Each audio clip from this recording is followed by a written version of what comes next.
кәсіби мамандарды даярлау ісі іргелі маңызға ие. Қазіргі таңда Астана қаласында кәсіби мамандарды даярлауды 33 колледж жүзеге асыруда. Оның 9-ы мемлекеттік, 24-і жекеменшік нысандағы мекемелер. Оқыту 75 мамандық, 122 біліктілік бойынша жүргізіледі. Техникалық және кәсіптік білім беру бағдарламалары жұмыс берушілердің қатысуымен академиялық дербестікті ескере отырып жасалғаны, еңбек нарығының өзгермелі талаптарына икемді және жылдам жауап беруіне тамаша мүмкіндік. Кәсіпорындармен, бизнес серіктестермен 2000-ға жуық ынтымақтастық келісіміне қол қойылды.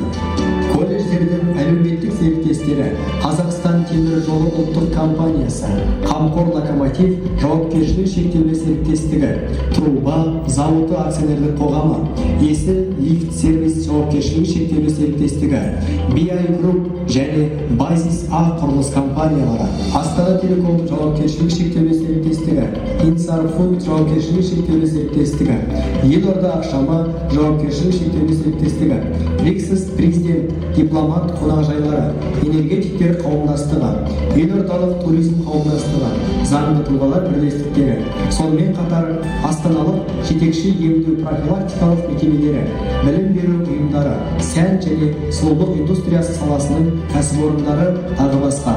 Экономиканың нақты секторы үшін мамандар даярлаудың перспективалық бағыты кадрларды дуалды оқыту Астана қаласының колледждерінде кең етек жайды.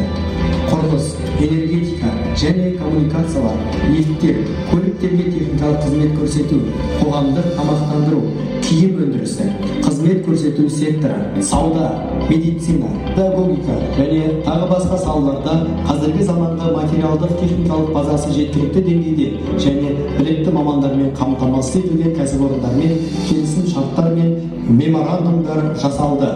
Бүгінгі күні дуалды оқыту жүйесімен 33 техникалық және кәсіптік білім беру ұйымдарының 90% қамтылған. Мамандарды бірлесе даярлау ісіне 200 кәсіпорын мен бизнес құрылымдар тартылып, 4800 студент қамтылды. Жыл сайын қала кәсіпорындарында 230-дан астам арнайы пәндер оқытушылары мен өндірістік оқыту шеберлері тағылымдамадан өтеді.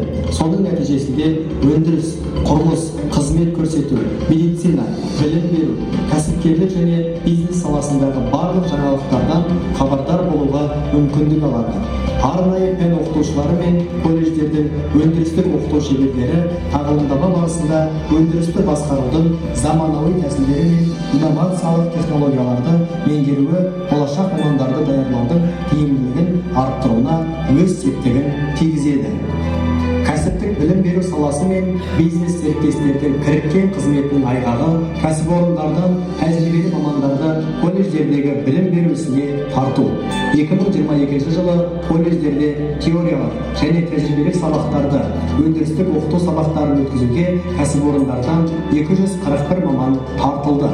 Білім беру ұйымдарында әлеуметтік серіктестер өкілдерімен бірлескен арнайы шебер сыныптар, семинарлар мен конференциялар өткізіліп, жұмыс беруші күні дәстүрлі түрде аталып өтеді. Бұл шара кәсіптік оқытудың тәжірибеге бағдарлығын арттыруға мүмкіндік береді. Қазіргі таңда 8 мемлекеттік колледжге 13 компания тарапынан қамқорлық көрсету туралы меморандумға қол қойылды. Меморандум аясында қамқоршылық кеңестер мен өндірістік кеңестер құрамына компания өкілдерін енгізу, зертханалық құрал-жабдықтармен қамтамасыз ету, студенттерді өндірістік тәжірибеге қабылдау және түлектерді жұмысқа орналастыру сияқты міндеттер қарастырылған. Астана WorldSkills жұмысшы мамандықтарының чемпионатына сарапшы ретінде 160 маман тартылғаны студенттер мен колледж түлектерінің қызметін бағалау нәтижелерінің тәуелсіздігі мен шынайылығына ықпал етуі сөзсіз. Білім мен бизнестің жауапкершілігі ертеңгі түлектер өнімділігінің кепілі. Бұл ұстаным Астана қаласының техникалық және кәсіптік білім беру ұйымдары мен әлеуметтік серіктестер қызметінің негізгі стратегиялық бағыты.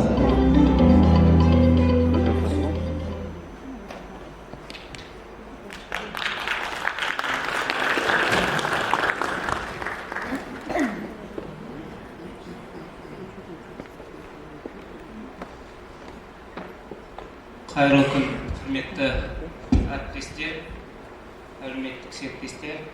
Осы форумға шақырылған қонақтар, кәсіптік білім және бизнес серіктестер диалогы атты қалалық форумға қош келдіңіздер.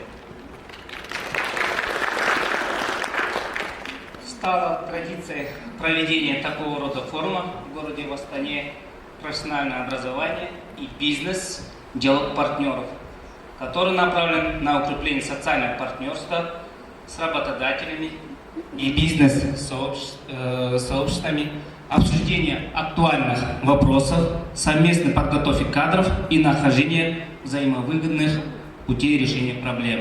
Сегодня на форум приглашены представители Министерства просвещения, Министерства труда и социальной защиты населения, Центра занятости города Астаны, НАО «Талап», Национальной палаты предпринимателей Атамекен, профсоюз работников города Астана, социальные партнеры, руководители колледжей, педагоги и другие стейкхолдеры систем подготовки кадров. Буквально вчера состоялась церемония открытия 8-го городского чемпионата WorldSkills Астана. В рамках форума и проведения чемпионата с 19 по 27 апреля в колледжах столицы совместно с социальными партнерами пройдут панельные сессии. Мы надеемся, что такие мероприятия поспособствуют совместной качественной подготовке будущих специалистов. Құрметті әріптестер, бүгінгі форумға қатысушыларыңызға бәріңізге рахмет, қатысып отырғандарыңызға. Форумның отырысына қатысу үшін сахнаға келесі қонақтарды шақырамыз. Қазақстан Республикасының оқу ағарту министрінің басқарма басшысы Алтай Сәветұлын, Астана қаласы білім басқармасының басшысы Сенғазиев Қасымхан Сенғазиұлын, Талап коммерциялық акционерлік қоғамының президенті Шолпан Анарбекқызын, еңбек ресурстар дамыту орталығы акционерлік қоғамының басқарушы директоры Киселева Ольга Павловнаны, Қазақстан Республикасы энергетика министрінің мұнай және газ ақпараттық талдау орталығы акционерлік қоғамының бас директоры Манкеев Мұхтар Наурызбайұлын, сонымен қатар Астана қаласы кәсіпкерлер палатасының директоры Жылболдиев Бейсен Бөгенбайұлын, сонымен қатар Қазақстан Республикасының лифт компанияларының қауымдастығының төрағасы Құттыбаев Нұрлан Сәрсенбайұлын шақырамыз. Форумның модераторы мен, Тәкибек Санжар Мирханұлы. Құрметті әріптестер, орындарыңызға жайғасаңыздар, сіздерге тағы да форумға қатысып отқандарыңыз үшін алғысымызды білдіреміз. Бірінші сөз кезегі мынау жалпы біздің осы дамыған елдерде өндіріс пен бизнес үшін кадрлар даярлаудың негізгі провайдерлы кәсіп техникалық білім беру жүйесі болып табылады. Әрине, әрбір елде осы кәсіп техникалық білім беру дамуының белгілі стратегиялар, белгілі бағыттары бар. Осы ретте біздің Қазақстан кәсіп техникалық білім беру жүйесінің даму стратегиясына басым бағыттары жайында баяндама жасау үшін Алтай Сәветұлы сізге сөз кезегін береміз.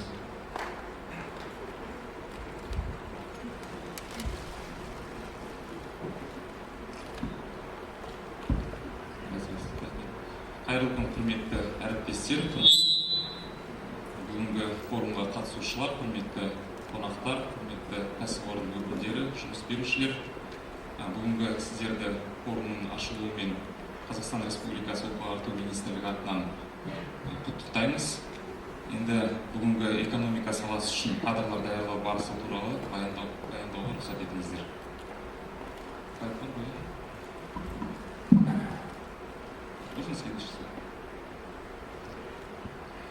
В настоящее время подготовка кадров для отраслей экономики ведется в 772 колледжах. В них обучается в настоящее время более 500 тысяч студентов.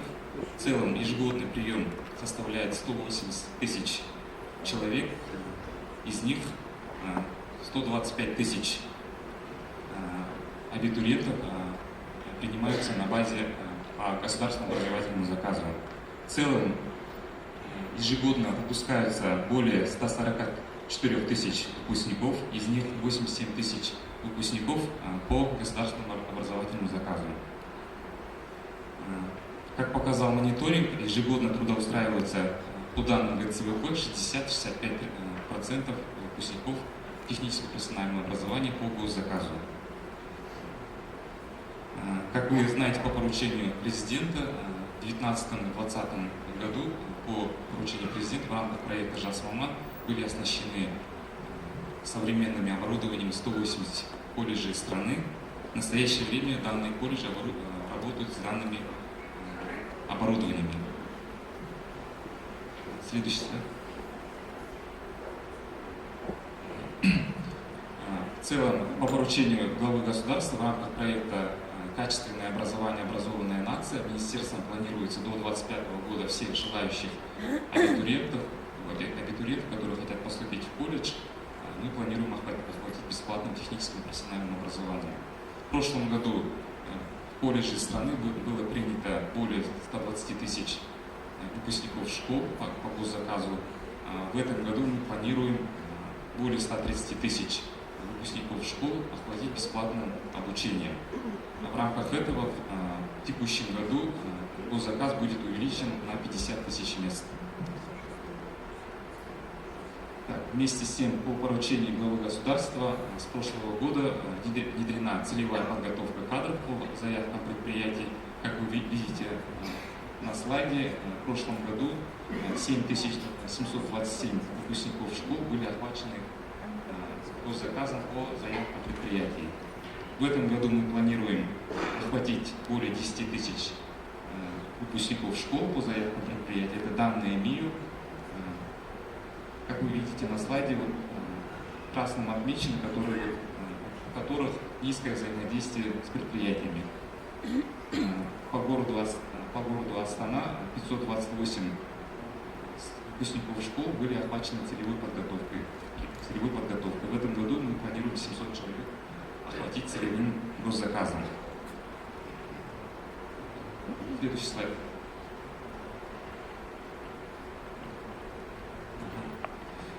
Одним из важных направлений деятельности министерства является вовлечение предприятий в подготовку кадров. Только в тесном взаимодействии с предприятием мы должны обеспечить качество подготовки кадров. Анализ показывает слабое участие профильных предприятий в подготовке кадров для отраслей экономики.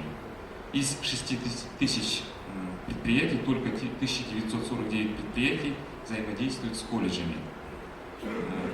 Мы ежегодно ведем статистику, берем данные с НОБД. Колледжи, конечно, хорошо заполняют НОБД, однако по данным предприятий, по данным МИЮ, по данным официальных сайтов Минтруда, Аталикен, выходит такая картина, что только из 6 тысяч предприятий 1900 предприятий взаимодействуют с колледжами.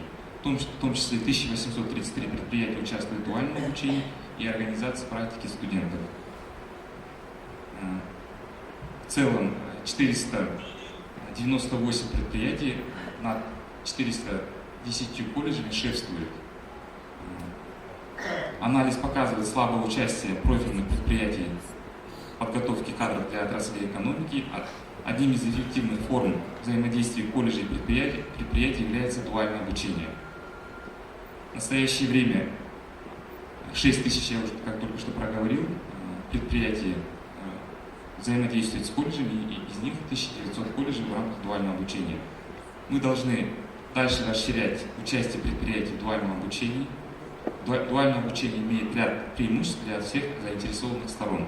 Это образовательные программы разрабатываются согласно требованиям работодателей, это гибкий график прохождения практики.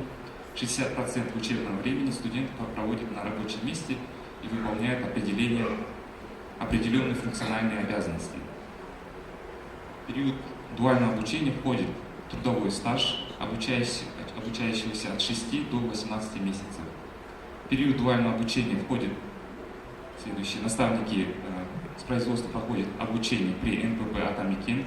Колледжами производится оплата труда наставниками с производства за организацию практики.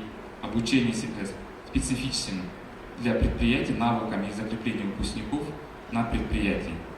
В результате тесного взаимодействия предприятий с колледжами повысится качество подготовки кадров. Следующий слайд.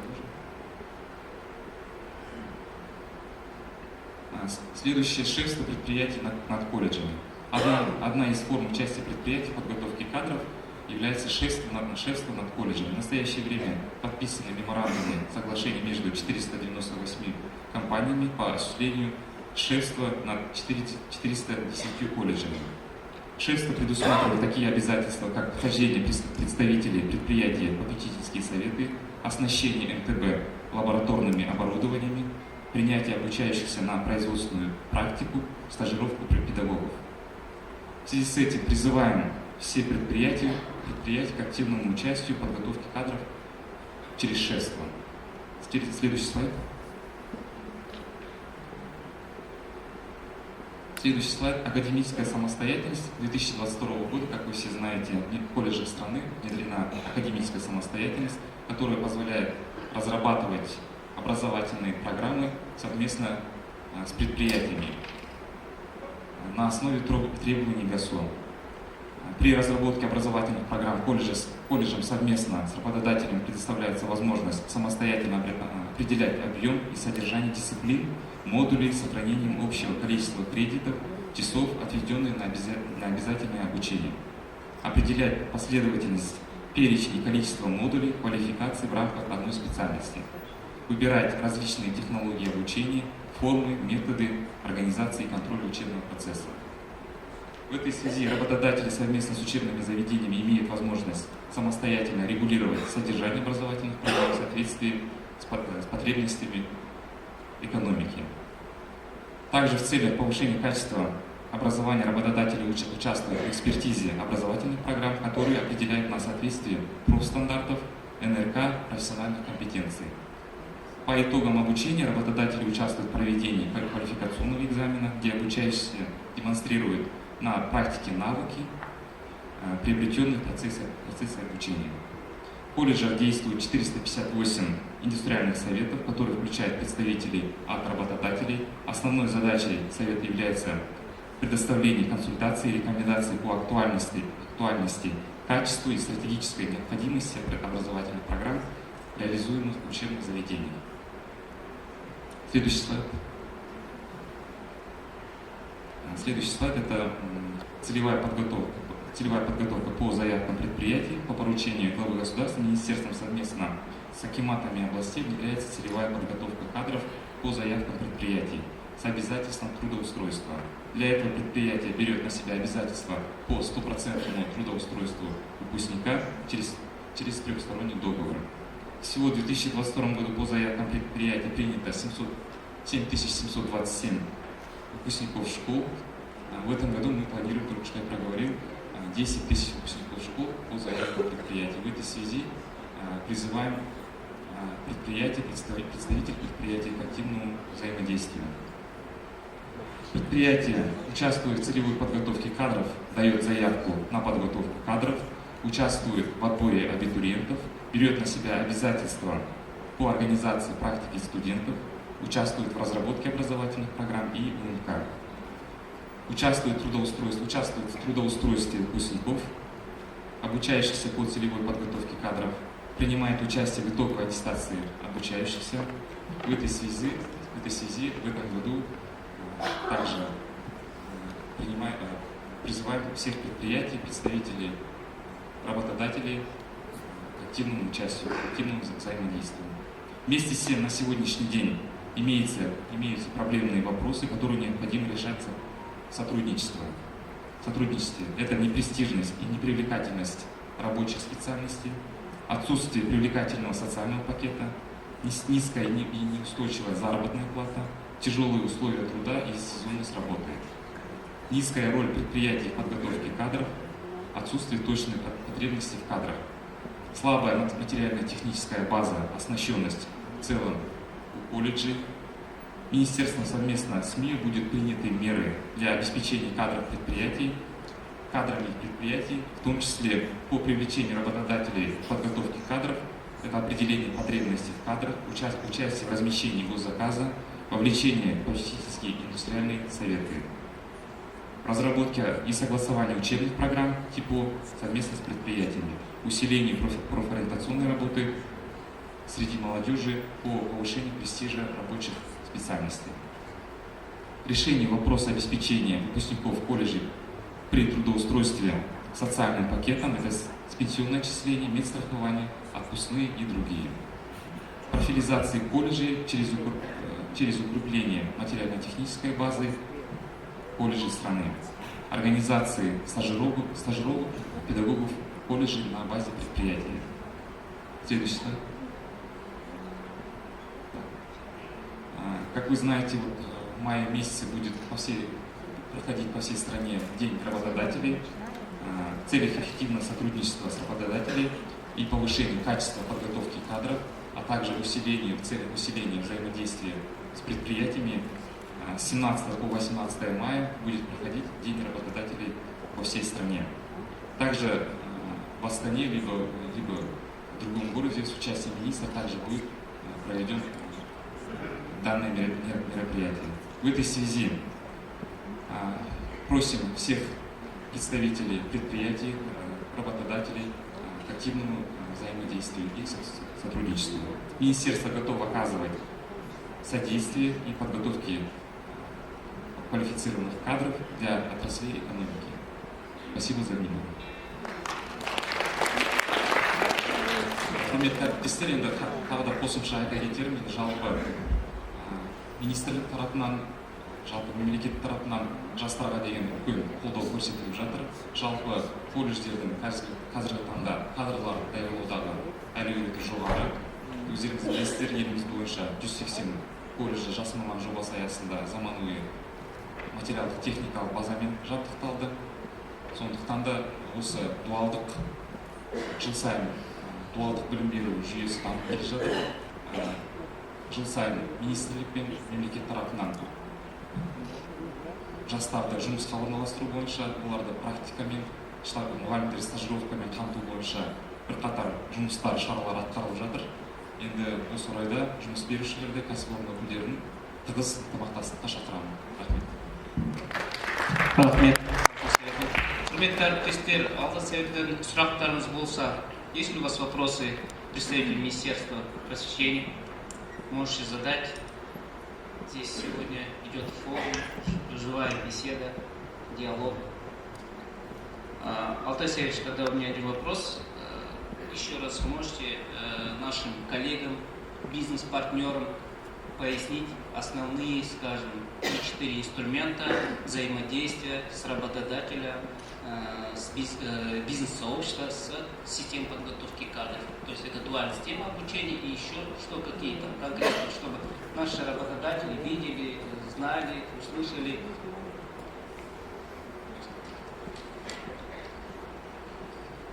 Только что я проговорил основные инструменты по взаимодействию с предприятиями, через развитие дуального обучения. Что я проговорил также по поручению президента, есть поручение по 6 предприятий над колледжами, а также целевая подготовка, это вот с прошлого года, которая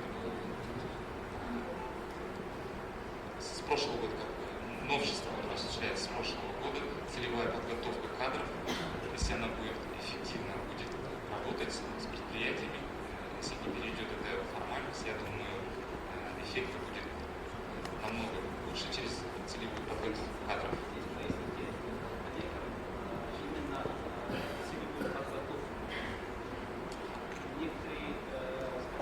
Из бизнес-сообщества задаются целевая подготовка действий. Что это такое? Как это осуществляется?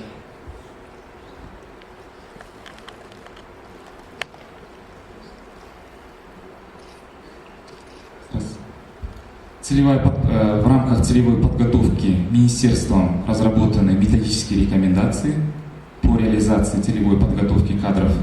В прошлом году мы направили во все управления образования.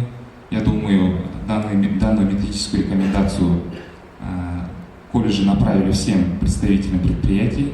Там расписаны все пошаговые алгоритмы действий колледжей и предприятий, а также выпускников школ, либо родителей. То есть предприятие, колледж и абитуриент заключают трехсторонний договор. В рамках этого трехстороннего договора предприятие берет на себя обязательства по трудоустройству выпускника.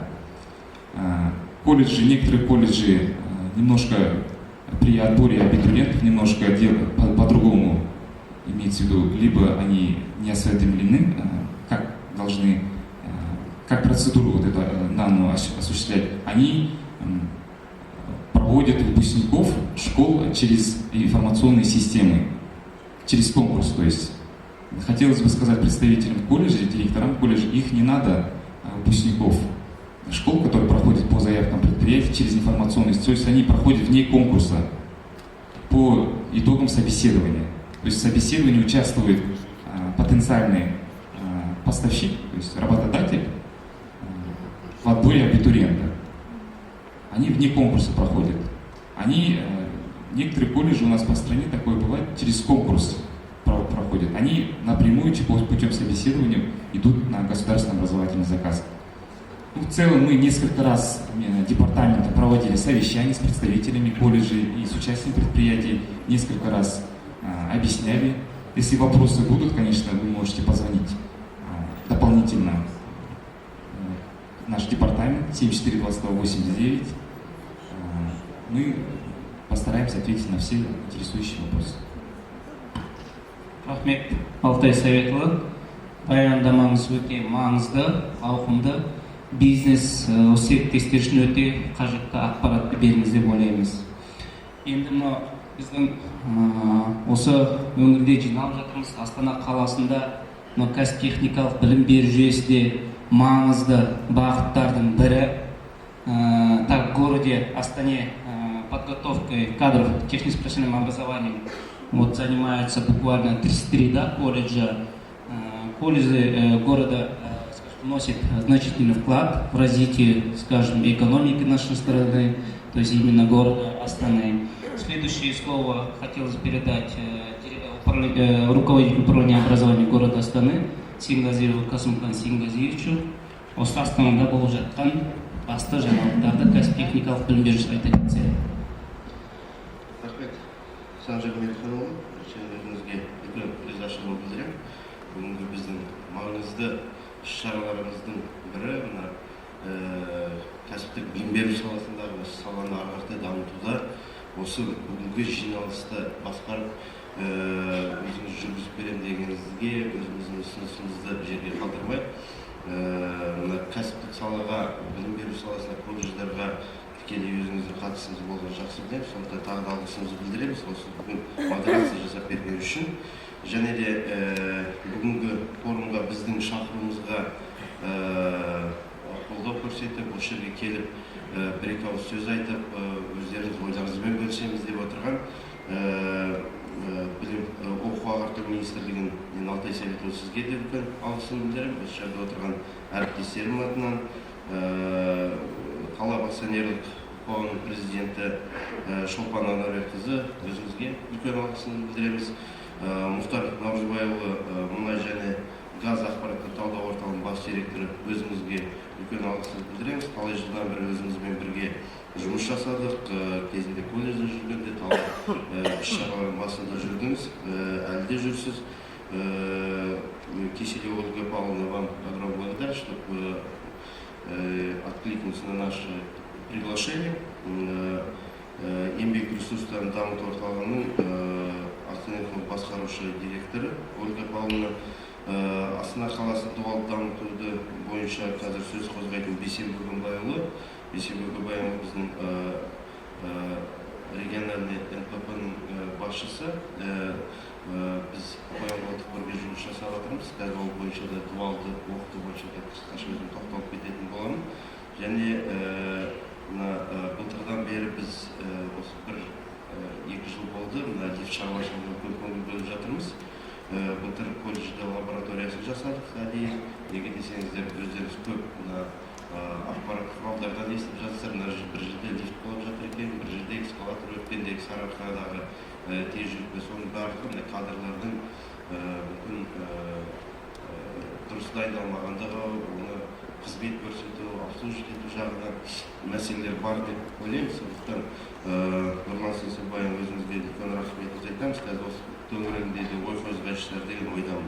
Жалпы біз кәсіптік білім беру саласында болып жатқан түйткілді мәселелерді талқылап алуымыз керек.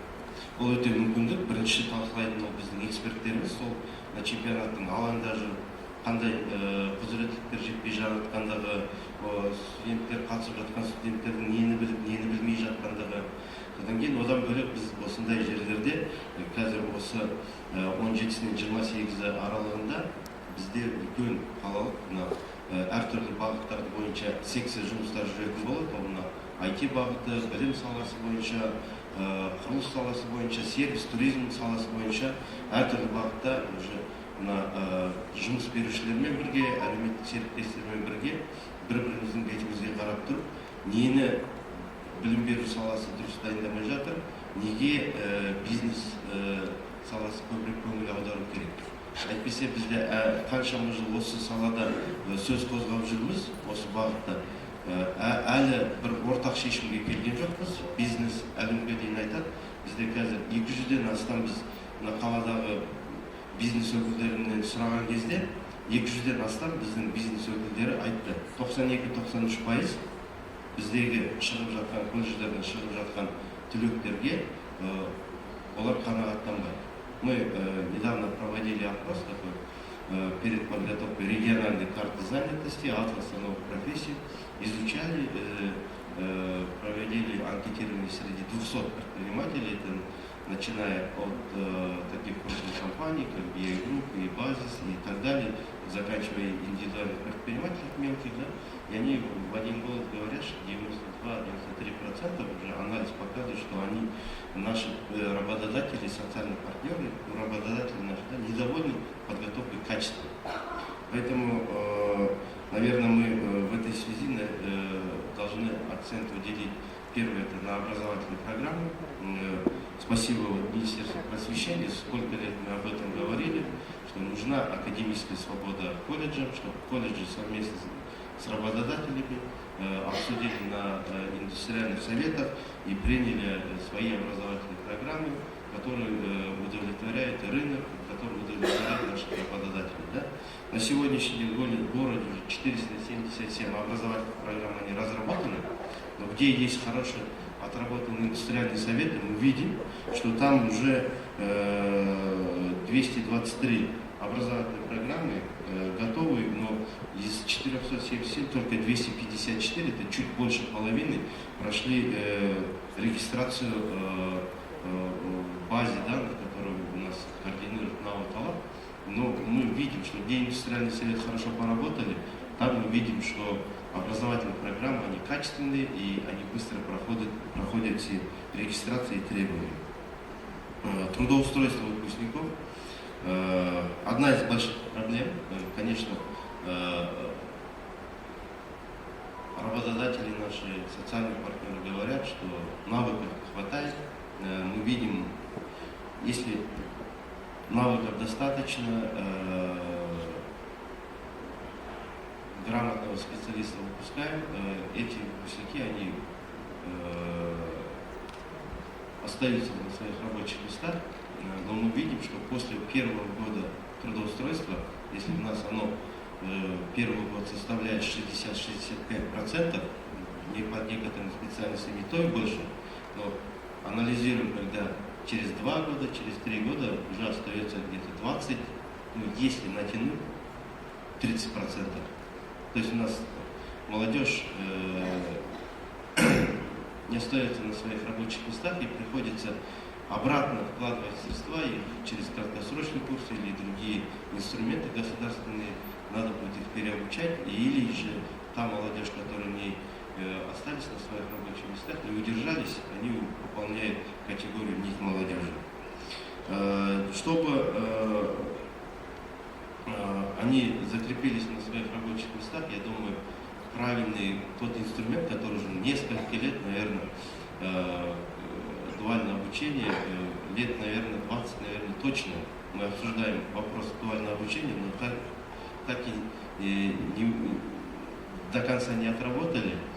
Может быть, и отработали, но оно не работает еще на дуальное обучение. Мы каждый год говорим, что надо повышать, но ежегодно только по 1, 1,5, 2% мы только повышаем дуальное обучение. Только у нас в городе 2 колледжа перешли на полный процесс обучения, дуального обучения.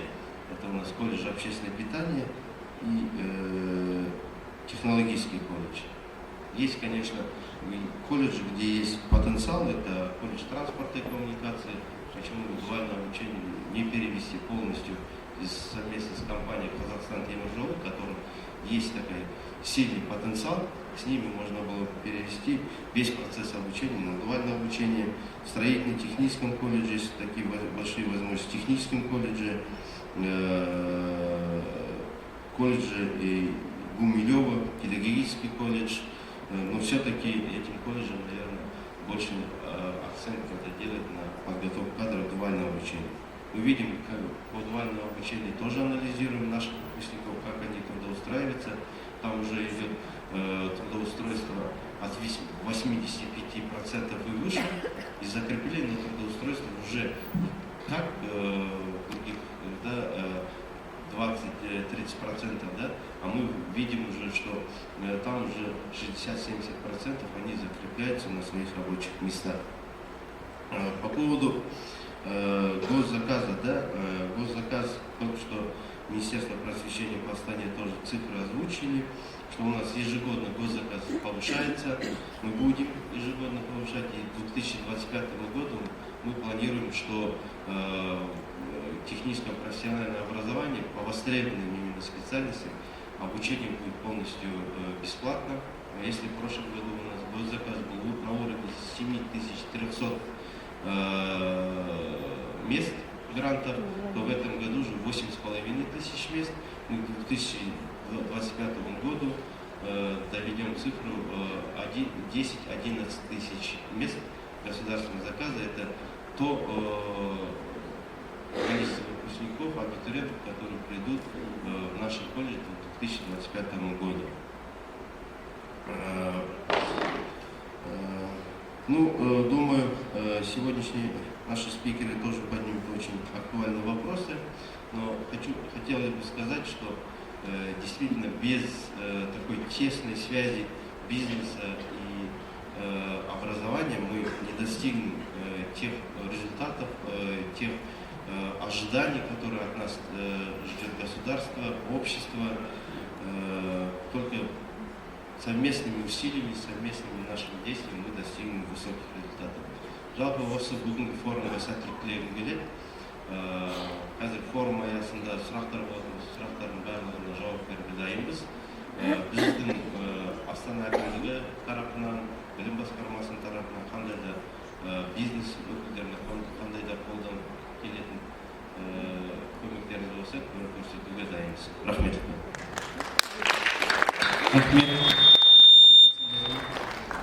Құрметті әріптестер, сұрақтарыңыз болса, коллеги, можете задать вопросы.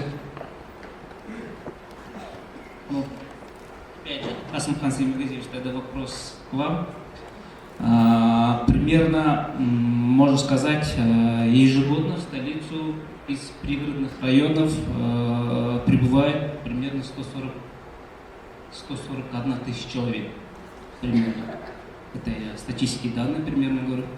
И возрастная группа молодежи от 16 до 35 лет составляет 31%. Это 367 тысяч человек от общего населения города Астаны. Вопрос такой. Конечно, у нас колледжи существуют, работают, обеспечивают необходимыми кадрами. По вашему мнению, это достаточно или есть и другие механизмы? Вот в этом плане, когда мы говорим о подготовке кадров, это не только подготовка кадров в колледжах, есть принципы, скажем, краткосрочного обучения. Как это будет проводиться? Или проводится ли такая работа совместно с центрами занятости и так далее? Слышно, да? Очень правильный и актуальный вопрос, на котором уже мы, наверное, последние полгода занимаемся. В целом, краткосрочные курсы, вообще, у нас тот классификатор, который у нас на руках он имеется, и если ее проанализировать, у нас есть некоторые специальности, которые можно бы обучить в рамках краткосрочного курса. Да? Каменщики, маляры, даже по некоторым сварщикам какого-то разряда, вот самого низкого разряда, можно было бы обучить на краткосрочных курсах. Для обучения вот краткосрочными курсами у нас на сегодняшний день в городе уже разработано 95 образовательных программ для краткосрочных курсов. Но мы считаем, что оно еще мало, мы ее будем еще наращивать. Вот у нас 12 центров компетенции в городе есть, они сейчас готовы обучить, но здесь, наверное, должно быть обучить-то понятно, сейчас больше традиционного образования население доверяет, и если диплом есть, тогда идут. Если мы даем в рамках краткосрочного курса определенные сертификаты, тогда не должны давать просто сертификаты, а, наверное, уже совместно с производителями, совместно брендами какими-то, да, вот как, если будем говорить о сфере общественного питания и сервиса, да, может быть, такими компаниями, как, не знаю, Burger King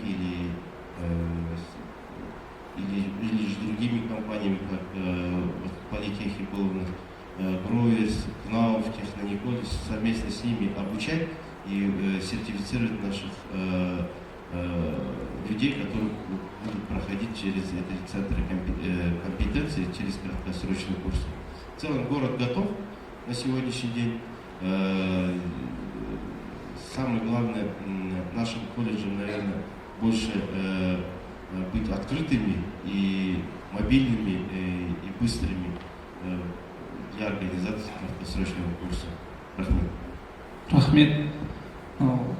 Жалпы бизнестің тағы бір талабында біздің студенттеріміз белгілі бір техника безопасности, еңбек қауіпсіздігін бәрін біліп жатса, осы ретте колледждерде осыған басты назар аударса, өйткені вот именно промышленная безопасность, техника безопасности, охрана труда, потому что некоторые предприятия, даже можно сказать, многие предприятия, скажем, не допускают. Почему? Потому что именно опасный и вредный фактор на производстве влияет на дальнейшее сотрудничество бизнеса и с колледжами.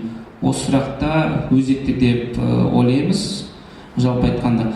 Қасым Қасеген, жалпы мынау кәсіптік білім берудегі Астана қаласы бойынша маңызды ақпараттарды айтып кеттіңіздер.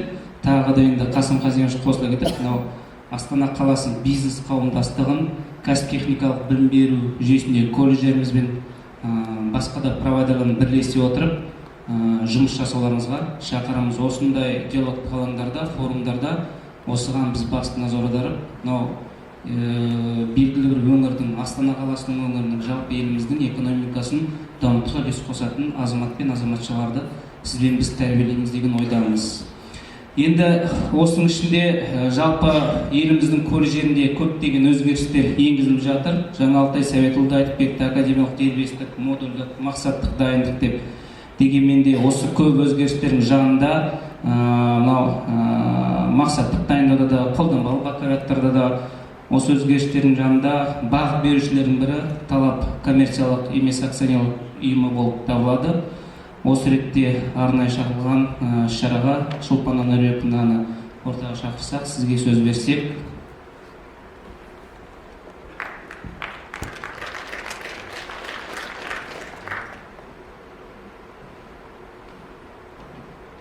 Здравствуйте, уважаемые коллеги.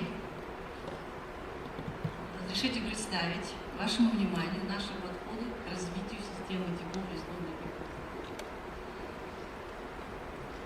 Я на протяжении 7 месяцев наблюдаю за нашей системой, уже успела многое для себя отметить. И мы попытались разработать модель эффективного колледжа, модель, которая обладает управленческой, можно слайд второй?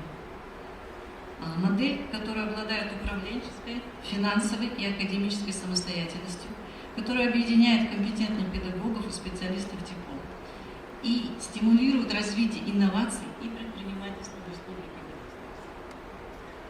Для реализации задуманного Талап в ближайшие 3 года намеревается осуществлять поступательные действия по 4 основным направлениям.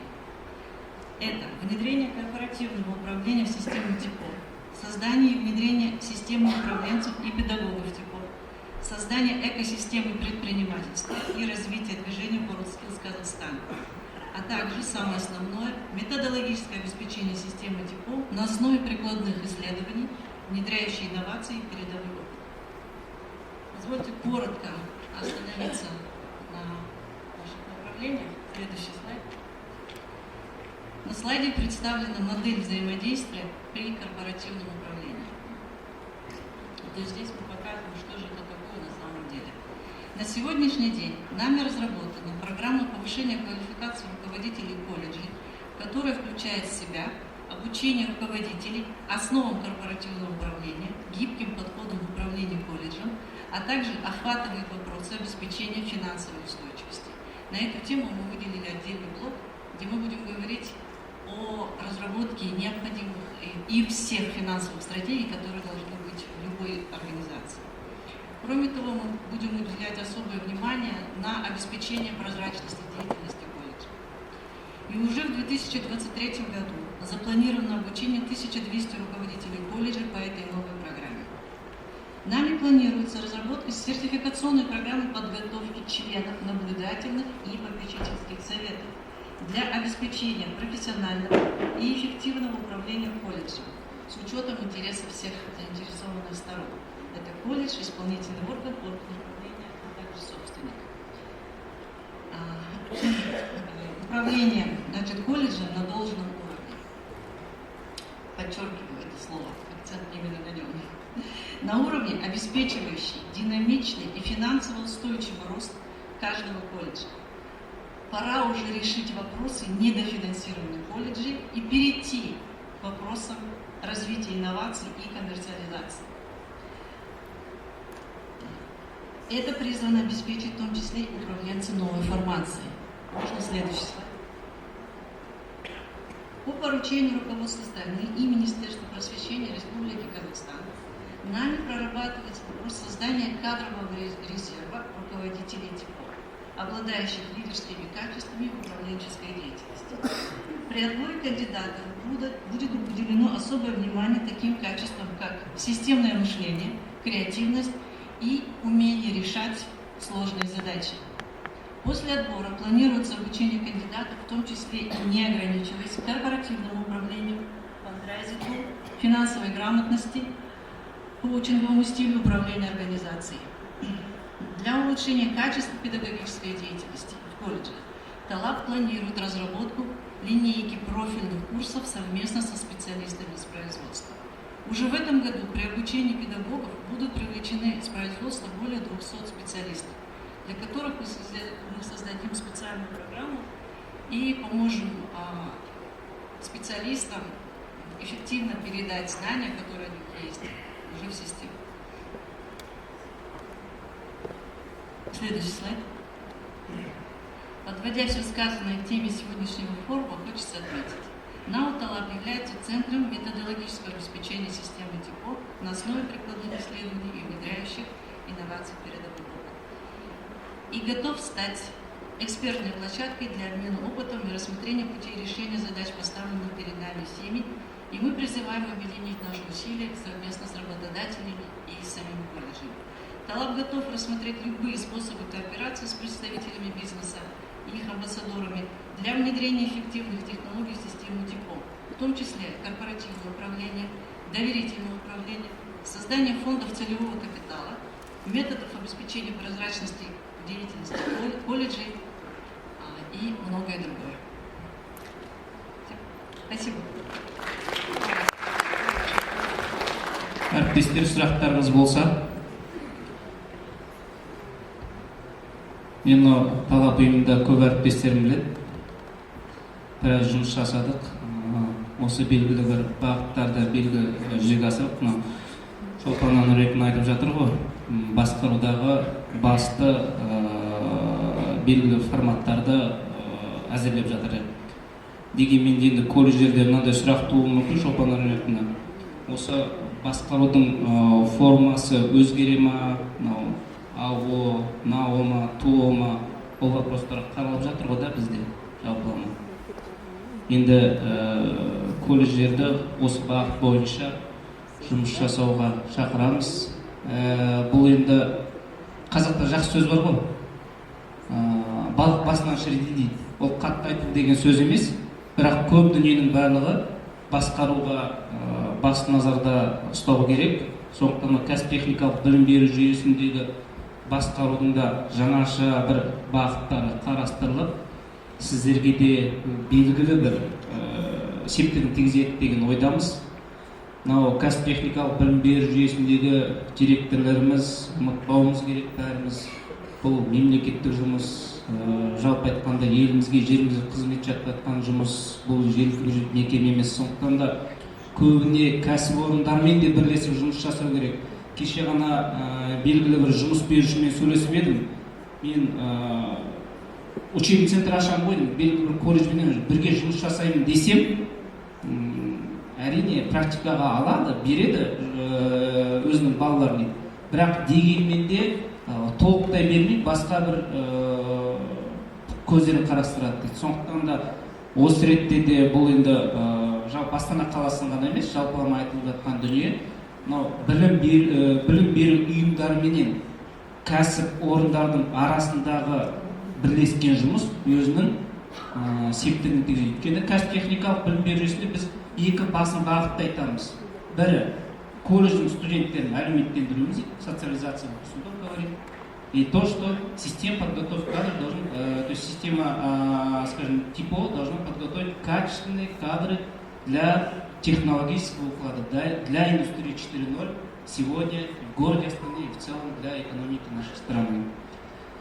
Ну, исходя из этого, слово хочу передать. Следующее слово. В целом мы понимаем, что мы справились в этом. Сіз сұрақ қойып өзіңіз жауап беріп тастадыңыз ғой. Енді айтылды. Сұрақты енді жауап берер десеңіздер, пожалуйста.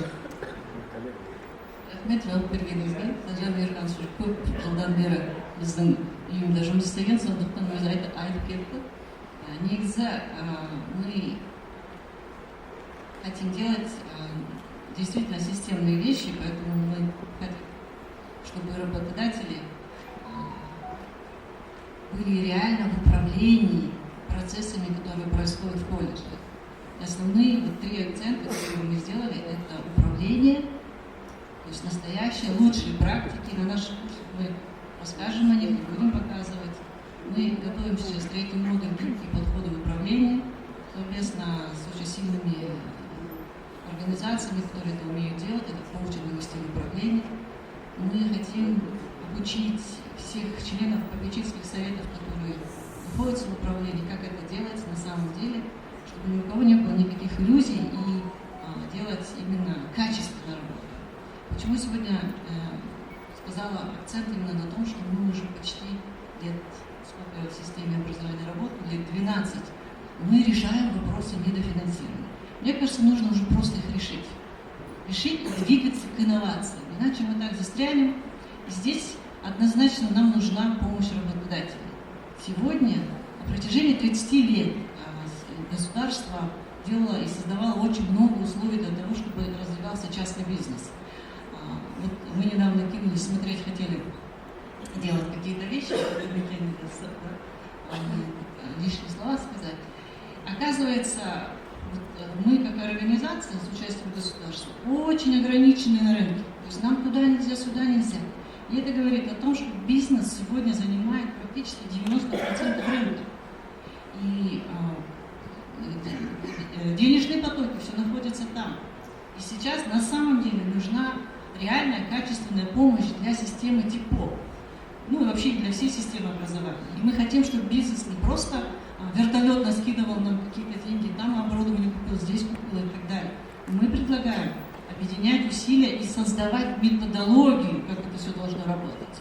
Мы будем создавать эту методологию вместе с вами, и мы хотим внедрять эти методологии, чтобы люди не просто пришли, узнали, почитали, а реально на практике своей в жизни начали это применять. Вот. Что мы хотим. Спасибо.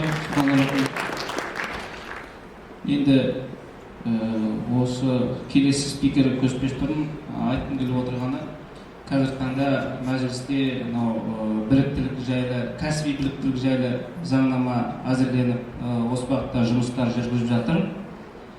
Индустриально-инновационное развитие Казахстана, глобализация и развитие новых технологий требует от стимулки по модернизации, пересмотра ее содержания в соответствии с новыми потребностями. В связи с этим в настоящее время значительное внимание уделяется разработке профессиональных стандартов. Слово для выступления предоставляется Киселевой Ольге Павловне, управляющему директору Центра трудовых ресурсов.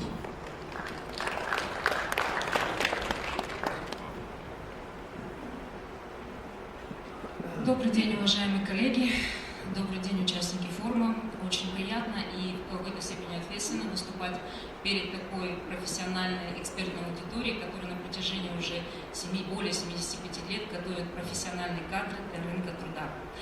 Я позволю себе немножко порассуждать все-таки на тему не профессионального стандарта, а содержания профессионального стандарта и профессионального становления специалистов в условиях национальной системы квалификации. Что сегодня просит рынок труда, что сегодня рынок труда направляет в запросах при подготовке специалистов. Следующий слайд. Ну, сначала немножечко о нас. Мы Центр развития трудовых ресурсов. Участвуем в создании сбалансированного рынка труда и повышения качественных государственных социальных услуг. Наши приоритеты – автоматизация бизнес-процессов, продвижение цифрового трудового посредничества, развитие национальной системы квалификации для актуализации навыков, аналитическая поддержка и прогнозирование рынка труда, сопровождение цифровой инфраструктуры. Мы разрабатываем, сопровождаем и поддерживаем различные информационные системы, одна из которых цифровая платформа Инбек. Следующий слайд. Мы формируем цифровую экосистему, или другими словами, онлайн-супермаркет услуг в сфере занятости. Эта экосистема сопровождает граждан на их профессиональном пути, от выбора профессии до оформления трудовых отношений. Ежегодно на Инбек.кз регистрируется более 800 тысяч вакансий и более 600 тысяч резюме. 400 тысяч человек трудоустраиваются через нашу электронную биржу труда. Интересно для вас будет в том, что в среднем 40% зарегистрированных резюме – это молодежь от 19 до 30 лет. И для выпускников колледжа удобно будет при регистрации выбирать вкладку, которая у нас есть на электронной бирже труда и называется «Молодежь». Именно эта вкладка позволяет трудоустраиваться специалистам, которые не имеют опыта работы, а работодателю сразу же предлагать вакансию, на которую он возьмет специалиста, который только закончил профессиональное обучение. С июля 2021 года на нашей платформе родилась и действует платформа профессионального обучения в онлайн-режиме Skills Inbek. Цель платформы – создание возможности для непрерывного развития навыков и повышения уровня профессионализма всего населения в течение всей жизни. Она является казахстанским аналогом международных обучающих площадок, предоставляющих доступ онлайн-курсам по принципу Marketplace. То есть на нашей платформе любой из вас или специалист, либо тот, кто хочет поделиться своими знаниями и навыками, может разместить свой курс. Для вас размещение это абсолютно бесплатно. В то же время вы можете разместить его как на платной, так и бесплатной основе. С другой стороны, любой обучающийся, который хочет пройти этот курс или понимает, что ему не хватает навыков, проходит онлайн-обучение, получает сертификат, который автоматически размещается в его резюме на электронной бирже труда. Еще одна платформа, которая будет вам интересна и которая будет полностью отражать профессиональный стандарт и его структуру, предлагать быстрый поиск, это карьера Инбек. Следующий слайд. Платформа для свободного доступа к актуальной информации и развития карьеры на рынке труда и помощи в профессиональном росте и выборе карьеры. Мы с вами сами побывали в этой ситуации, мы с вами постоянно проводим профориентацию со школьниками, со своими выпускниками, и мы этот путь национальной системы квалификации проходим ежегодно со своими выпускниками, начиная с профессиональной ориентации, когда мы узнаваем его интересы, узнаем склонности ребенка, предлагаем ему профессию, далее мы предлагаем ему выбрать ту или иную организацию образования, обучаем его. Он получает базовые навыки, практики, возможности трудоустройства. Затем он трудоустраивается. Следующий слайд. А структура системы квалификации будет закреплена законом Республики Казахстан о профессиональной квалификации, проект которого сегодня активно обсуждается в Мажилисе. Одной из основных новелл законопроекта, то, что мы сегодня уже повторяемся несколько раз, и является возможность признания отдельного навыка или совокупности навыков. Следующий слайд. Сам законопроект рассматривает полностью систему квалификации в рамках непрерывного образования. То есть в международной практике мы переходим с вами от модели, когда мы получали образование, базовые навыки, и потом на протяжении всей своей жизни реализовывали эти навыки. Мы переходим к модели, когда навыки становятся системой обучения как раз на протяжении всей нашей жизни. Мы, находясь в различных отраслях, у нас сейчас очень много профессий стало возникать те, которые являются межотраслевыми. И совокупность навыков специалиста при межотраслевой профессии дает возможность его больше закрепиться на рынке труда и получать хорошую заработную плату. Следующий слайд. Сделаем некоторые выводы на базе цифр, которые предлагает нам электронная биржа труда. Во-первых, основными трендами, современными трендами есть и остается обучение в течение всей жизни. Необходимо постоянно развивать свои навыки. Цифры электронной биржи труда, вакансии, которые мы изучаем и рассматриваем, говорят о том, что нужно развивать новые навыки и устранять навыковые пробелы через различные формы обучения либо практический опыт. Еще одним трендом, который выходит на электронной бирже труда, почти что 64% вакансий, работодатели говорят о том, что специалист, который нанимается, должен обладать цифровыми навыками, хотя бы элементарной компьютерной грамотности. Это становится трендом, и мы не удивимся, если в скором времени эта цифра уйдет на 70-80%. Следующий слайд. Помимо профессиональных цифровых навыков, на первый план за сегодняшний день в вакансиях вышли гибкие навыки, soft skills, как говорится, как они называются. Наиболее важным на сегодняшний день является, работодатели пишут о том, что специалист, который приходит на предприятие, он должен уметь просчитывать риски и принимать решения. Вы должны учить его аналогии творческого мышления, аналогии аналитическому уму при принятии решений для избежания каких-то рисков. Взаимодействие с другими людьми, коммуникативные навыки, личностные навыки выходят в передний план. Мы говорим о том, что мы работаем не один, мы работаем в коллективе, мы работаем с группой людей, мы предлагаем ориентацию на клиента. И актуальным все-таки в каждом резюме, через одно даже резюме, можно сказать, присутствуют навыки постоянного обучения, повышения навыков самоорганизации и адаптации на предприятии. Следующий слайд. Новые технологии рождают новые профессии. И в то же время появляются новые возможности, когда мы с вами, только недавно мы с вами узнали о робототехнике, а сегодня уже у нас есть специалисты, которые программируют роботехнику, специалисты, которые создают роботов. Но самое главное, уже на сегодняшнем рынке труда появилась востребованность специалистов, которые создают фабрики по формату робототехники. В то же время в тренде всегда остаются и останутся специалисты в области технического профессионального образования с предоставлением услуг. Сегодня образование – это источник экономического роста. Каждый гражданин, начиная свое накопление с базовых знаний и навыков со школьной скамьи, с переходом в профессиональное образование и деятельность формирует свой собственный человеческий капитал. Как раз площадка, ваша площадка WorldSkills вносит хорошую инвестицию для ваших студентов, которые уже сегодня будут востребованы на рынке труда, так как они адаптивны, так как они коммуникабельны и так как они не боятся рисков и могут принимать решения.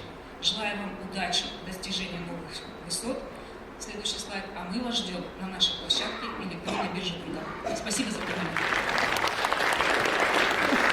Спасибо, Ольга Павловна, за интересный и содержательный спич. В целом, только что вы остановились насчет профессиональных стандартов. Коллеги, есть вопросы у вас? Если нет вопросов, один вопрос хочу задать, именно касательно профессиональных стандартов. На сегодня, если я не ошибаюсь, примерно 550 профессиональных стандартов существует, и еще проводятся работы по обновлению и по улучшению, или еще по разработке других профессиональных стандартов. В целом, вся отрасль охвачена профессиональными стандартами, или еще эта работа ведется? На сегодняшний день, начиная с прошлого года, государственные органы очень активно начали актуализировать и разрабатывать новые профстандарты. Только в прошлом году было актуализировано 170 профстандартов, 21 были разработаны абсолютно новых. В этом году планируется разработать где-то более 200 профессиональных стандартов совершенно новых. На рынке труда действительно на сегодняшний день существует и действует 623 профстандартов, но этого недостаточно. Мы провели дополнительную аналитику и посмотрели, что в принципе для охвата профессий, которые существуют на рынке труда и видов деятельности, нам необходимо где-то около 400 профстандартов, которые будут разработаны по более чем 3000 профессиям. Спасибо. Ну, как известно, цифровые технологии стремительным темпом вошли в нашу жизнь. Уже привычными стали интернет, скажем, социальные сети, облачные технологии, кибербезопасность. Для ознакомления участников инноваций в сфере цифровизации приглашен Манкеев Мухтар Норзубаевич, генеральный директор ООО «Информационный центр нефти и газ», Министерство энергетики Республики Казахстан. Пожалуйста, вам слово.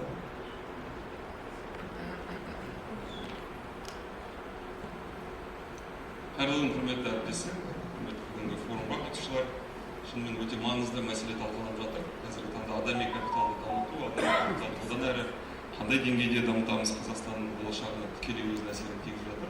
Соның ішінде біздің мұнай газ саласына да бұның шыны керек. Қазір біздер адамның өзіміздің кәсіби кішкене тапшылығын көріп жатырмыз. Енді адами капитал мұнай газ саласында да мұнай газ саласы бұл жерде не істеп жатыр, спикер неге шақырылған деген сұрақтар да туындауы мүмкін. Біздер енді басты жұмысымыз өндіріс болғанмен, бірақ қазіргі таңда мұнай газ саласының өзі де, статусы да және жалпы дамуы да өзгеріп келе жатыр. Нефтегазовая отрасль, она уже давно не является той традиционной нефтегазовой отраслью, которую у нас привыкли видеть.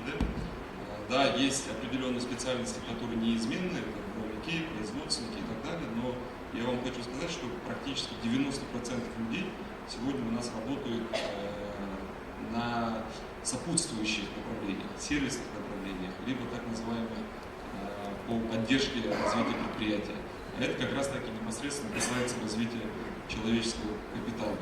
Я хочу поблагодарить акимата города Астаны за приглашение сегодня выступить. Очень давно мы с ними тесно работаем, разные проекты вместе реализуем, непосредственно с политехническим колледжем тоже очень активно стараемся, по крайней мере, сотрудничать. Поэтому для нас важно иметь тот слой, ту критическую массу развитых молодых людей, с которыми мы могли бы дальше работать. Вы можете следующий слайд поставить. Меня пригласили выступить именно по теме цифровизации. И наша организация Информационно-аналитический центр нефти и газа, акционерное общество, является подведомством Министерства энергетики. Мы являемся основным институтом развития, проводником по цифровым технологиям в этой отрасли. Вот как раз с коллегами удалось перекинуть пару слов. В прошлом году только мы разработали 33 профессиональных стандарта для нашей нефтегазовой отрасли. И на этот год у нас порядка 20 еще новых стоит в плане. То есть это тоже для нас отрасль очень близка. Что касается вообще в целом цифровизации, то почему мы на нее сейчас делаем упор, вроде бы, да, там, еще раз скажу, традиционно, консервативная, может быть, где-то нефтегазовая отрасль и цифровизация, но это как раз таки те тренды, те базовые вещи, которые мы хотим видеть у наших образовательных учреждений. И здесь вот я когда читал цель данного форума, как раз таки черным по белому написано, это укрепить лидерский потенциал руководителя организации ТИПО. То есть как раз таки вы те проводники, которые должны сегодня определять стандарты, определять направление развития, как наши студенты, наши дети, будущие студенты будут обучаться, потому что мы сегодня видим, что не обязательно иметь высшее образование для того, чтобы устраиваться на высокооплачиваемую работу. Может быть, действительно надо сделать упор на развитие очень профессионального и качественного ТИПО, и тогда рынок, здесь, например, очень много свободных мест, при качественном образовании, при качественном, например, подходе в образовании в ТИПО, может быть, побольше бы сидело сегодня представителей бизнеса. То есть это такой же вызов, который, наверное, стоит не только перед колледжами, но и перед бизнесом, который ставит задачи. И в целом, вот, по цифровизации, если говорить, то в Казахстане, вы знаете, очень активно все это идет. Про цифровые госуслуги, про ЕГАВ и так далее. Наверное, уже вы все хорошо знаете, что мы идем впереди давно. Вообще по многим направлениям Центральной Азии очень хорошо идем. Я что вот хочу остановиться на следующий слайд, это что касается непосредственно нефтегазовой отрасли. Нефтегазовая отрасль тоже последние 2-3 года у нас очень сильно в свете политических реформ, экономических реформ, которые происходят в стране, у нас очень большая идет трансформация. На самом деле, да, отрасль была консервативной, отрасль была относительно закрытой, но сегодня это все поменялось, поменялись в целом правила игры. И сегодня мы видим, что проникновение цифровых технологий, проникновение вообще современных технологий, оно очень глубоко пошло в нашу отрасль. Если вот просто один пример скажу, раньше, например, вот буквально в прошлом году, вот за счет тех проектов, которые мы разработали внутри своей организации, акционерного общества, мы смогли обеспечить учет данных, работу с большими данными от более чем 300 нефтедобывающих организаций в онлайн-режиме, и сегодня мы 95% вообще всего рынка, субъектов рынка, от добычи, транспортировки, переработки, экспорту, импорту нефти, газа, газового конденсата и нефтепереработки мы видим в онлайн-режиме. Такого в Казахстане никогда не было. И это все как раз таки мы сделали путем привлечения только наших казахстанских специалистов. Это не были нефтяники, сразу скажу, это были обычные ребята, которые учились в колледжах, в университетах наших. Да, мы брали сильных выпускников там, с различных Астана университетов, из других университетов. Но как раз таки силами этих ребят, наших казахстанских ребят, мы смогли обеспечить такую трансформацию. Сегодня вот следующий слайд, есть базовые 7 главных трендов цифровизации, которые мы видим. Это касается не только нефтегазовой отрасли, я в целом хотел бы поделиться и с вами. И я думаю, что вы, как лидеры, руководители организации, типа, наверное, бизнес сам.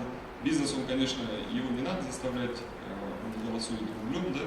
Они знают, что это надо внедрять, что если вы сегодня этим не займетесь, то завтра будете уже на обочине. А вот как раз таки для руководителей госколледжей, гостипо, к сожалению, у нас все-таки иногда надо давать какие-то стимулы. Поэтому 7 главных трендов цифровизации, которые должны быть, я думаю, в процессе обучения, они как раз таки здесь представлены. И по каждому, если остановиться коротко, вот следующий слайд. Искусственный интеллект – это, наверное, самый основной тренд, который сегодня присутствует. Что такое искусственный интеллект, мы все уже знаем.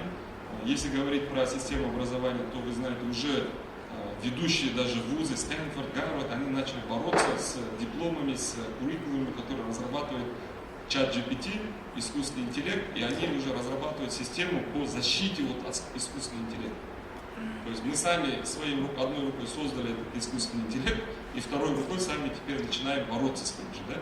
Потому что уже дети начали, студенты начали писать дипломы сами вот в интернете, скачивать, ну и так далее и тому подобное. Раньше, если это можно было отличить, то сегодня искусственный интеллект он как раз таки обеспечивает, сколько все это сгладило, что вы не можете отличить, это реальный человек, либо компьютер это все сделает.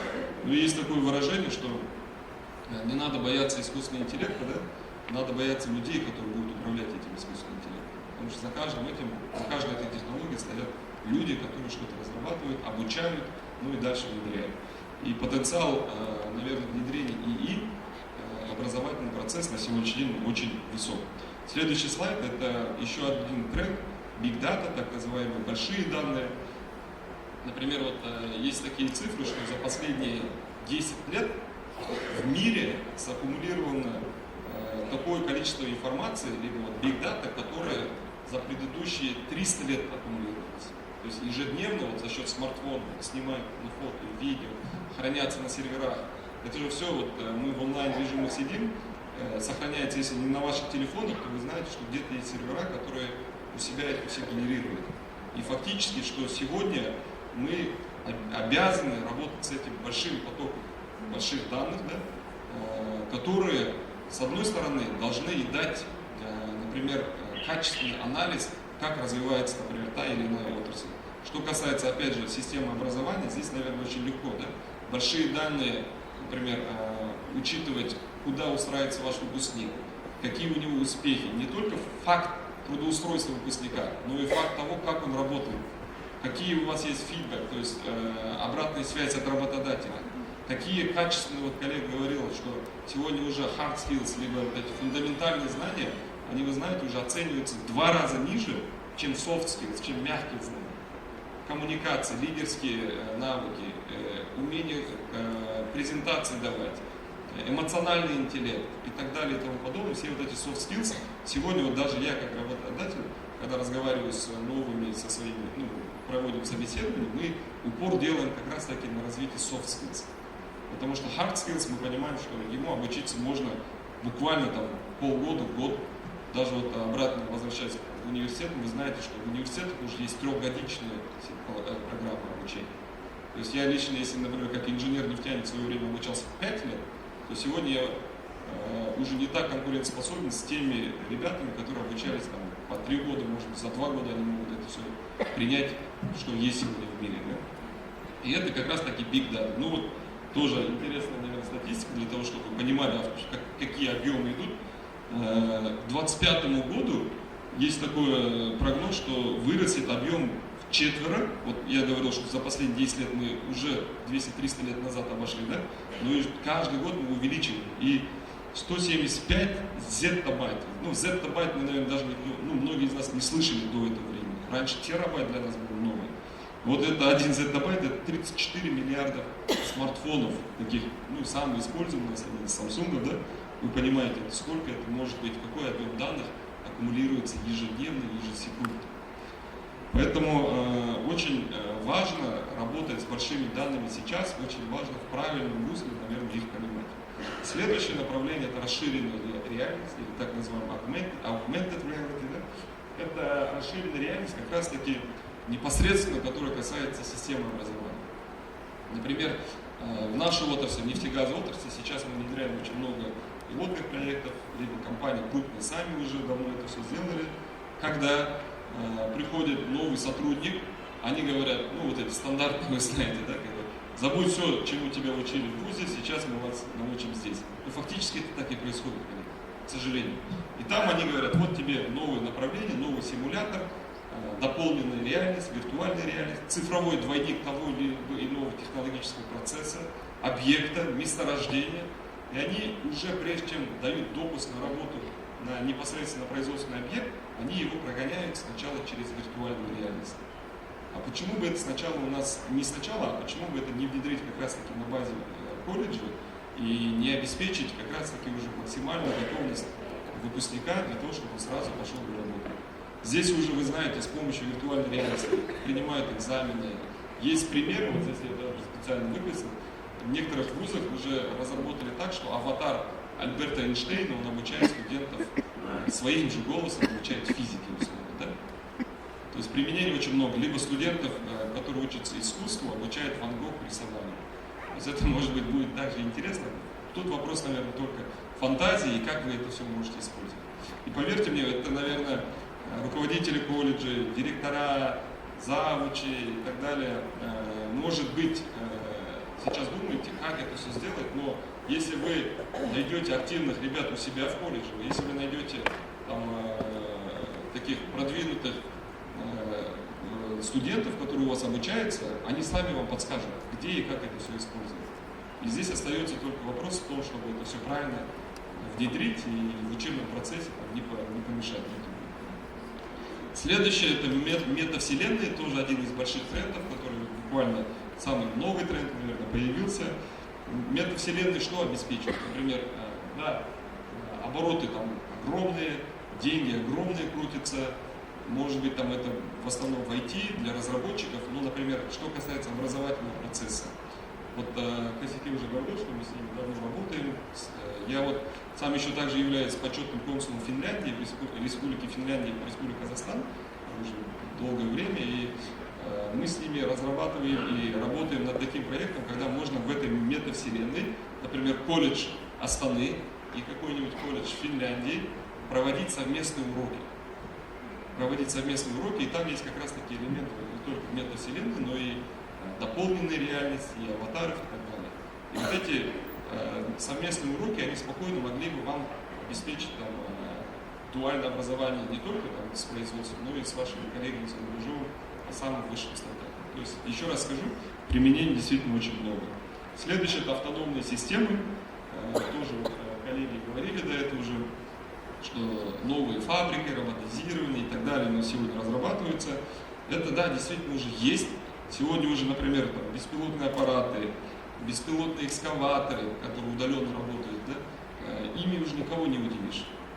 Например, в той же нефтегазовой отрасли сегодня, когда есть опасные участки, опасные зоны, куда уже не направляют людей там, в масках, в одежде, сейфти, да, в одежде, туда направляют беспилотные специальные технику, аппараты, которые уже удаленно управляются, удаленно работают, и спокойно все обеспечивается, опять же, человеческим капиталом.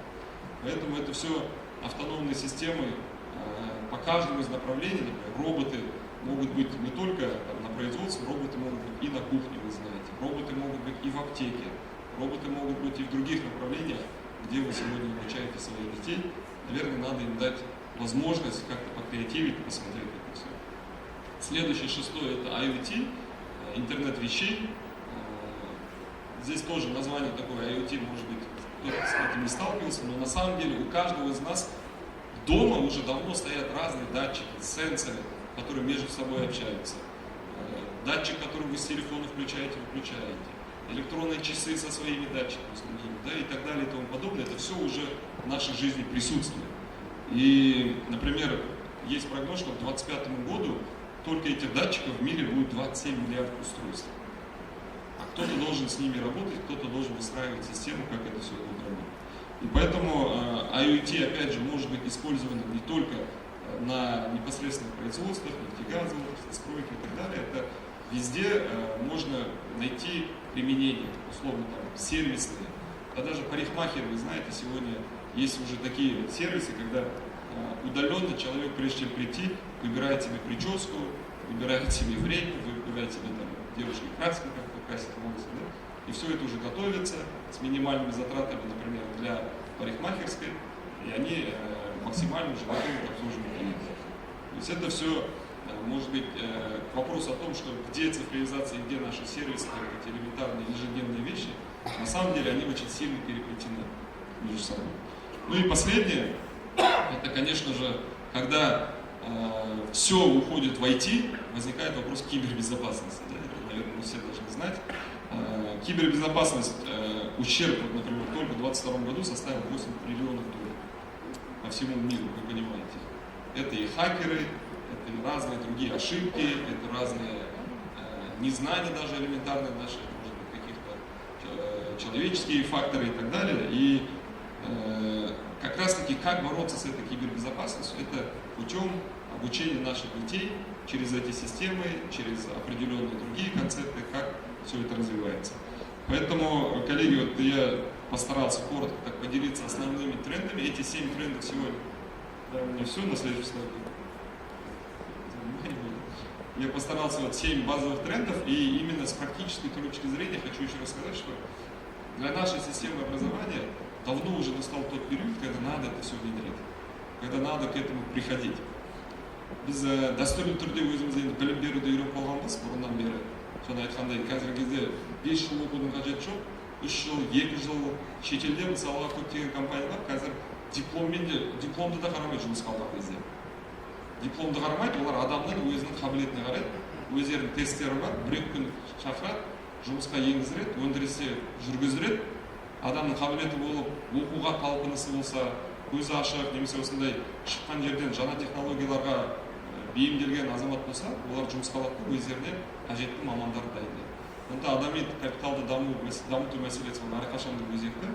Бүкіл мына ұйымдастырушыларға рахметімді айтамын. Енді сәттілік, алда осындай жақсы біздің жаңалықтарымыз көп болсын. Рахмет.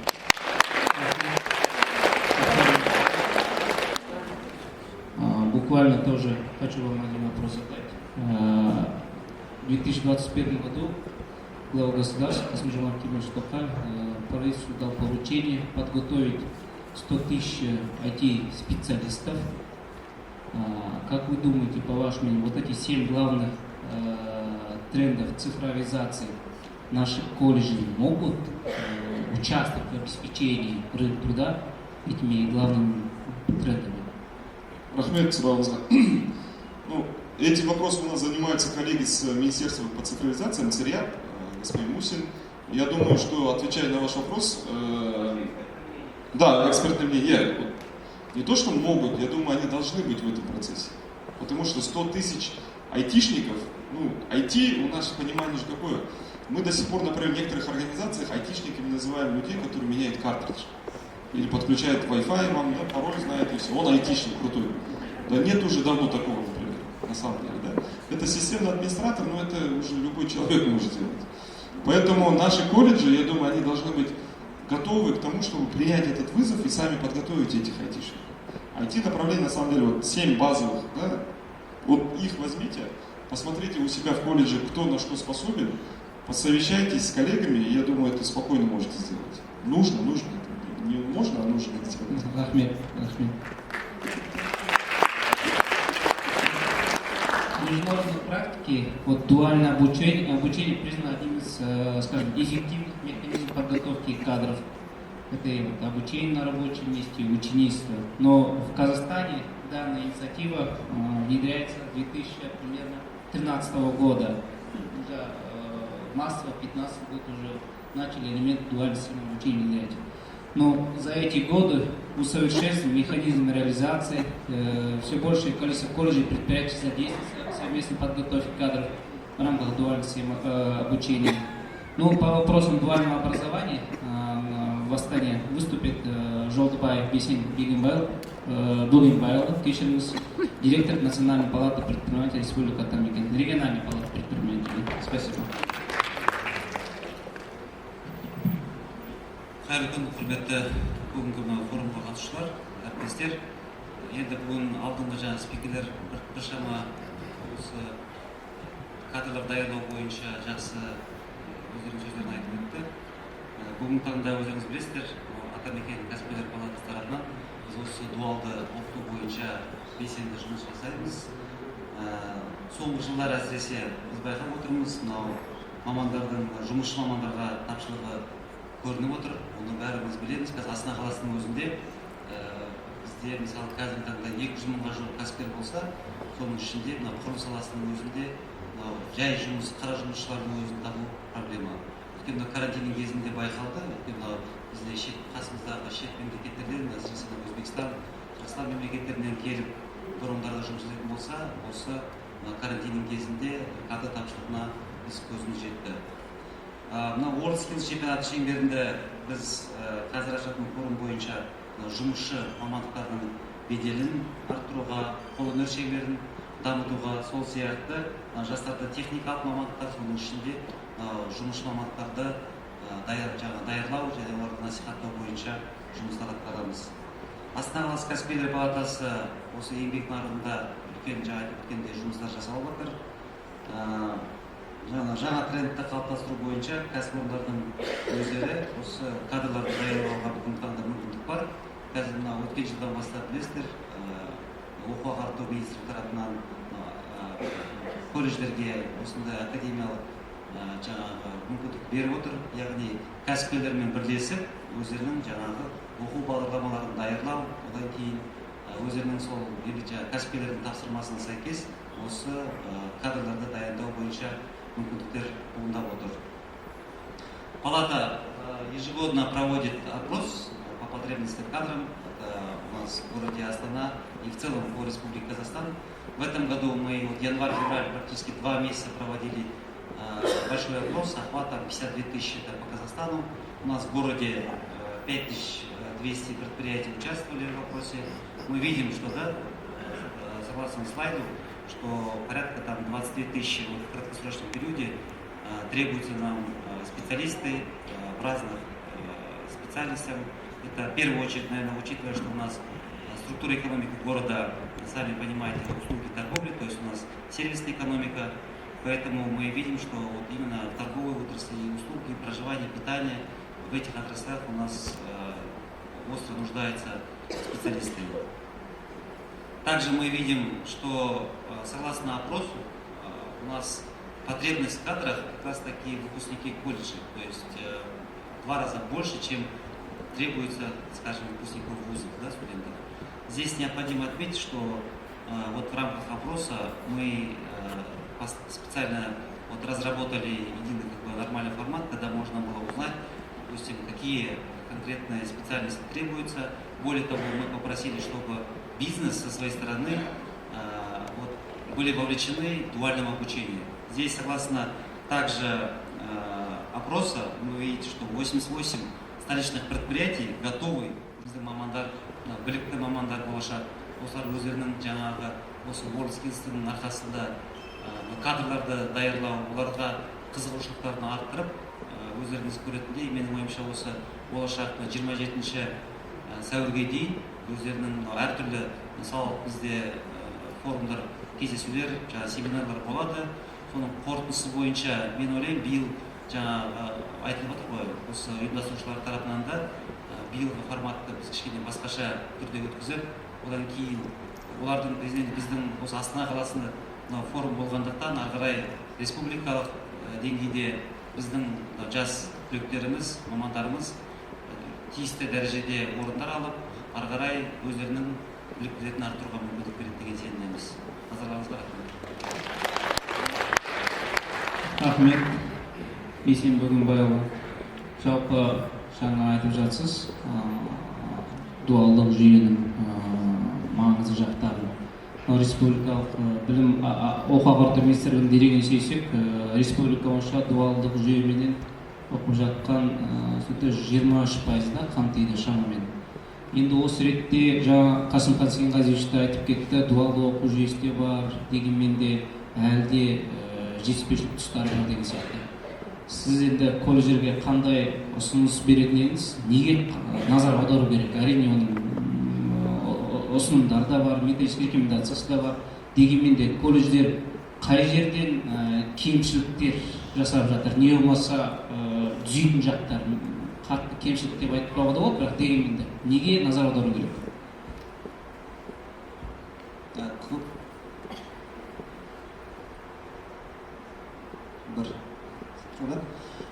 Көп рахмет. Енді бұл жерде дуалды оқыту бойынша біз байқаймыз қазір, әсіресе колледждер жұмысшылар келген кезде олармен енді өзгеріс істемейді бағдарламаларды. Оны ашық айту керек. Сол себептен енді қарап отырсаңыздар, бұлар серіктестік ретінде жаңа айтып отыр, мына жерде бизнес мүмкіншіліктер басқаша мемлекеттік мекемеге қарағанда. Сол себепті қазір қарап отырсаңыз, Астана қаласында өзі қазір кіші және орта кәсіпкерлердің үлесінің 70%-ға жетті. Сол сияқты қазір мен статистиканы қарап отырмын, жаңағы Қазақстан бойынша 500 мың жаңағы студенттер колледжде оқиды екен, да? 772 колледждер бар. Соның ішінде 300 мыңы бұл мемлекеттік тапсырыс бойынша. Ал шет мемлекеттерді қарасақ, бұл жерде пайыздар өте төмен. Мемлекеттік тапсырыс бар ма, жоқ па, оны өзі қарау керек. Көбісі керісінше мына коммерциялық түрде шақыртады. Өйткені қазір мынау бизнесті қарап отырсақ, көптеген кәсіпорындар жаңадан ашылып жатқан, жаңа түрдегі бізде бұрын-соңды болмаған кәсіпорындар бар ашылып жатқан. Олардың бәріне тиісті елінде қарап отырсаңыздар, өздеріне қажетті мамандар керек. Олардың біраз бізде жоқ. Сол себепті жаңағы шет елдерден шақыртады. Одан кейін бізде мемлекеттік жағынан көптеген қолдаулар бар ол үшін. Шет елдерден әкеліп оқытатындай. Сол себепті бізде мына қысқа мерзімді оқулар бар. Соларды көбірек колледждердің жайында осы қысқа мерзімді оқуларды тағы да қосымша беретін болса, онда менің ойымша жұмыс жүрген азаматтар өздерінің жаңағы мамандарын басқа салаға қажетті салаларға қысқа мерзімді 3 ай болады ма, 2 ай болады ма, оны 3 жылдың ішінде қазір көріп отырсыздар, пандемияның алдында да ешкім ойлаған жоқ, осындай пандемия болады. Сол себепті қысқа мерзімді курстарды көбейтсе, одан кейін олардың сапасын дұрыстаса, менің ойымша осы кәсіпкерлер үшін сол да дұрыс болады. Өйткені жаңағы сауалнаманың өзінде қазір қарап отырсақ, жұмыс ешқандай мамансыз адамдар қажет жұмыс жасайтын. Оларды қысқа мерзімді дайындау үшін біз сонда жұмыс жасауымыз керек. Жақсы, рахмет. Астана — это город с наиболее высоким показателем строительства. и сфера обслуживания. И сегодня мы пригласили социальных партнеров, которые на протяжении многих лет заинтересованы в качественной подготовке кадров. Одним из таких партнеров является Ассоциация лифтовых компаний Республики Казахстан. Слово для выступления предоставляется Кутыбаеву Нурлану Сарсенбаевичу, председателю ассоциации.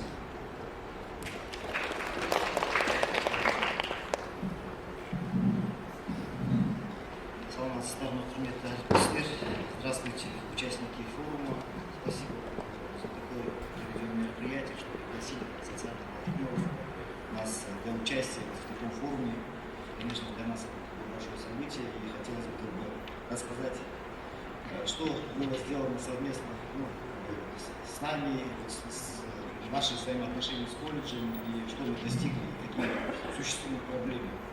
Вот, и хотел бы остановиться в первую очередь именно по той отрасли, в которой мы работаем, лифтовая отрасль. Какие изменения лифтовой отрасли за время обретения независимости Республики Казахстан, что в ней изменилось и какие тренды оказали влияние на ее развитие. За 30 лет независимости у нас, честно говоря, лифтовая отрасль осталась как бы в стороне. Как коллега сейчас сказала, эти технологии начали развиваться, но тем не менее, давайте как бы немного спустимся, как говорится, в реалии нашей жизни и поймем, что лифт — это то устройство, которое каждый день, как говорится, сталкивается как бы, с нашей, как говорится, с нашим бытом. И вот по данным Всемирного банка и Организации Объединенных Наций, вот в городах проживают 55% населения планеты, а к 2050 году оно достигнет 70%. Что это говорит? О том, что в последние годы пошла большая урбанизация, переселение, внутренняя миграция населения, переселение сельских регионов в большие мегаполисы, города, и что позволило, как говорится, строительным компаниям масштабно застраивать, как говорится, город, начал расширяться, застраиваться высотные дома, где лифт стал неотъемлемой частью. Те компании, которые мы работали в лифтовой сфере, конечно, начали испытывать дефицит в кадрах, что позволило нам объединиться в сообщество, чтобы решать какие-то вопросы касательно именно кадров, касательно именно образовательного процесса, потому что на тот момент ни одно из учреждений не готовили специалистов именно данного профиля. Что такое лифт? Допустим, да, я вот хочу остановиться именно на важности этого устройства. Говоря на профессиональном техническом языке, лифт — это устройство повышенной опасности, потому что это транспорт вертикального действия. Соответственно, мы за последние годы, наверное, сами уже по новостям слышали, что лифт — это такая острая тема. Не только в нашей стране, но я считаю, что, в смысле, не только в нашем городе, и по всей стране, что производится некачественное обслуживание, некачественная установка этих лифтов, производится некачественная инспекция, испытание этого оборудования, непонимание самой сути этого оборудования, как оно устроено и как проводить испытания и экспертизу. Конечно, вот коллеги было озвучено, что проходит цифровизация глобальная. Мы, конечно, хотел бы тоже остановиться на цифровизации, потому что именно это направление коснулось и развития лифтовой отрасли. Вот на сегодняшний день имеются такие моменты, что оборудование лифта тоже, как говорится, модернизируется, дополняется всяческими датчиками, которые могут передавать данные именно работы лифта и технического состояния. Что позволяет, как говорится, сбор и обработку этих данных. Так вот, поставьте слайд номер 5. Будущее, в котором мы пользоваться будем умными лифтами, уже можно сказать, что у нас в городе уже практически наступило. На некоторых, если вы видите на слайде, все эти данные, как говорится, собираются и, как говорится, передаются в центр, на пункте диспетчера мы организовали вот с 2011 года идет трансформация именно обработки этой информации и по техническому обслуживанию и предоставлению оперативной организации оперативной службы, именно аварийно-диспетчерской службы, по которым видно, используются эти технологии, мы можем внедрять системы превентивного обслуживания, которые позволяют выявлять потенциальные проблемы до их возникновения, удалению и решению, или же направить специалистов для их решения. Как бы предвидеть те технические неисправности, которые могут возникнуть в процессе эксплуатации. И эта система нам позволит, чтобы не, как говорится, больше, как говорится, оказать, как говорится, качественные и комфортные условия жизни наших граждан. Вот слайд. За годы независимости отрасль, конечно, претерпела много изменений, такие как в 2012 году было отменено лицензирование данной отрасли, что позволило, как говорится, развитию, и как бы, государство тоже поддержало развитие малого и среднего бизнеса. Тем самым, как говорится, на рынке появилось много участников, увеличилось количество участников рынка, что от количества начало страдать качество, так скажем. Да? Государственный мораторий на их проверки привела к, так скажем, да, нежелательным последствиям, что листовое оборудование, само техническое устройство начало приходить в негодность, их действия приводить к угрозе жизни и здоровью граждан. И вот наши СМИ эти события прекрасно освещают, что в последние годы были несчастные случаи, к сожалению, на лифтах. Я считаю, что отраслевая ассоциация, что эти все действия были, как говорится, поспособствовали из-за неграмотности технического персонала и из-за непонимания серьезности оборудования и сложности оборудования. И впоследствии, как говорится, пишутся все эти моменты крови, жизнью и здоровьем людей, граждан. Коротко расскажу о нашей ассоциации.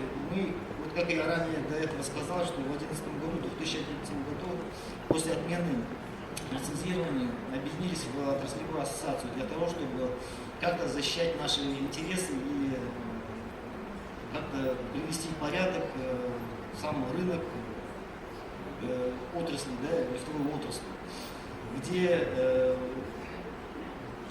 в 2018 году мы вступили в палату, зарегистрировались в палате, региональной палате Атамикен, получили аккредитацию и, как говорится, тем самым официально подтвердили свою компетенцию и в соответствии с квалификационным требованиям как лифтовая отрасль.